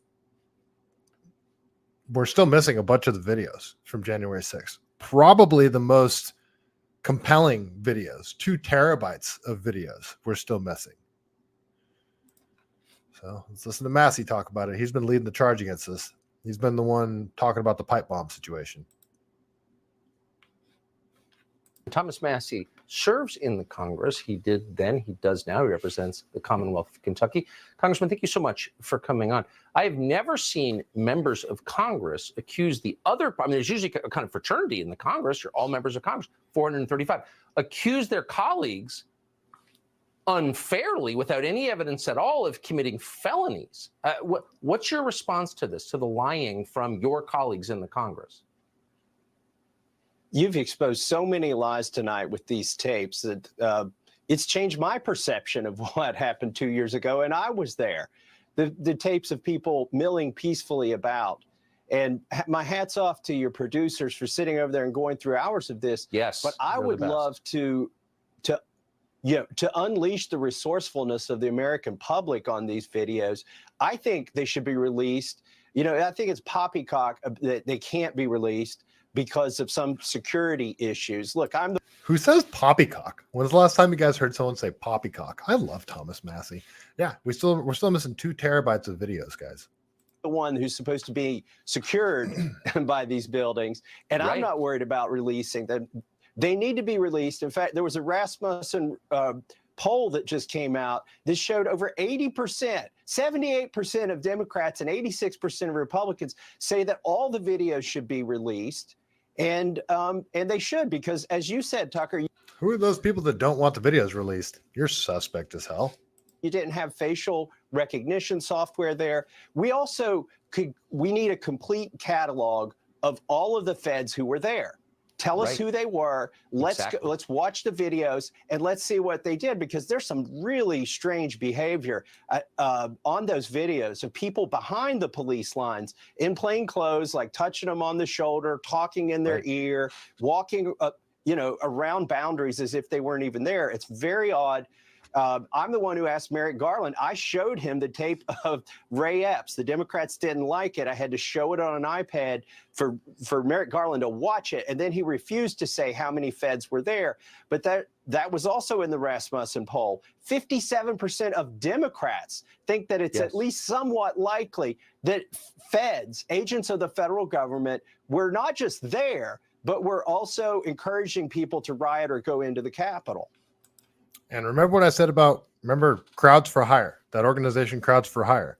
Who's to say that they couldn't have been hired to just go in there and, they don't advertise that they're willing to break the law, but they say that they'll do pretty much anything for the right money. So it doesn't even necessarily have to be feds. It could be Crowds for Hire, hired by feds I mean, that would have been a good way to insulate themselves.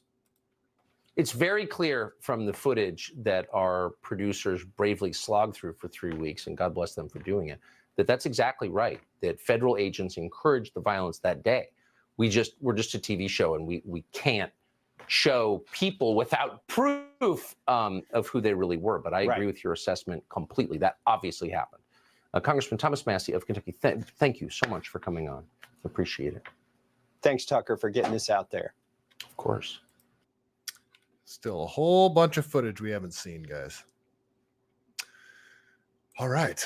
Well, that is my presentation for the evening. All one giant setup. January 6th, stuff that we're seeing. I know B says, oh, the host cried. So annoying. Northside, we know who all the feds were and how they directed the affected behavior. Yeah, agent provocateurs.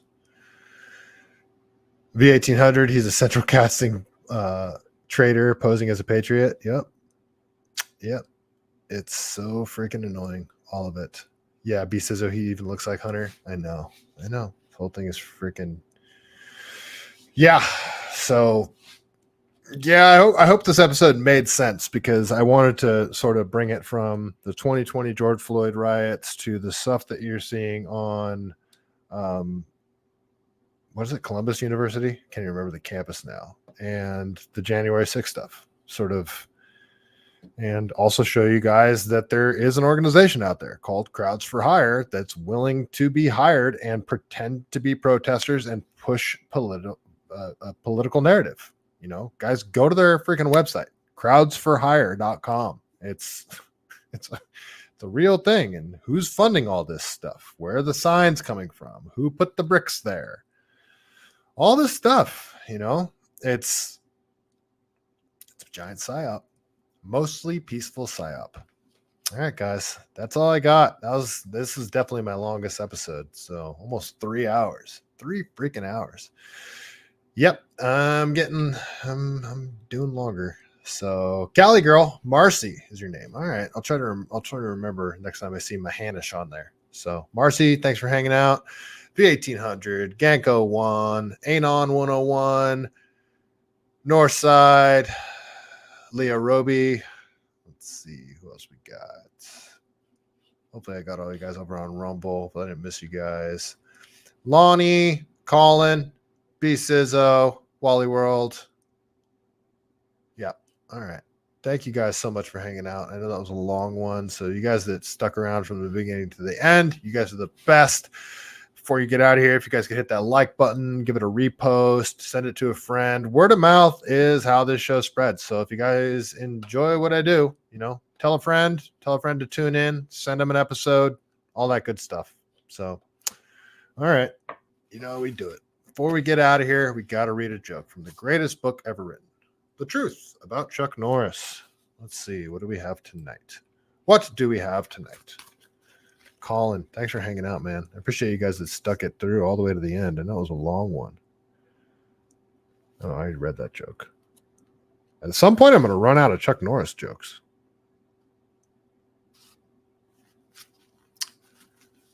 Okay. Okay. All right, guys. I got the Chuck Norris joke of the evening. Yeah, thanks again for sticking it out all the way to the end. Pretty awesome. All right. Chuck Norris joke of the evening. Here it is. The grass is always greener on the other side, unless Chuck Norris has been there. In that case, the grass is most likely soaked in blood and tears. And on that note, stay Cali-based.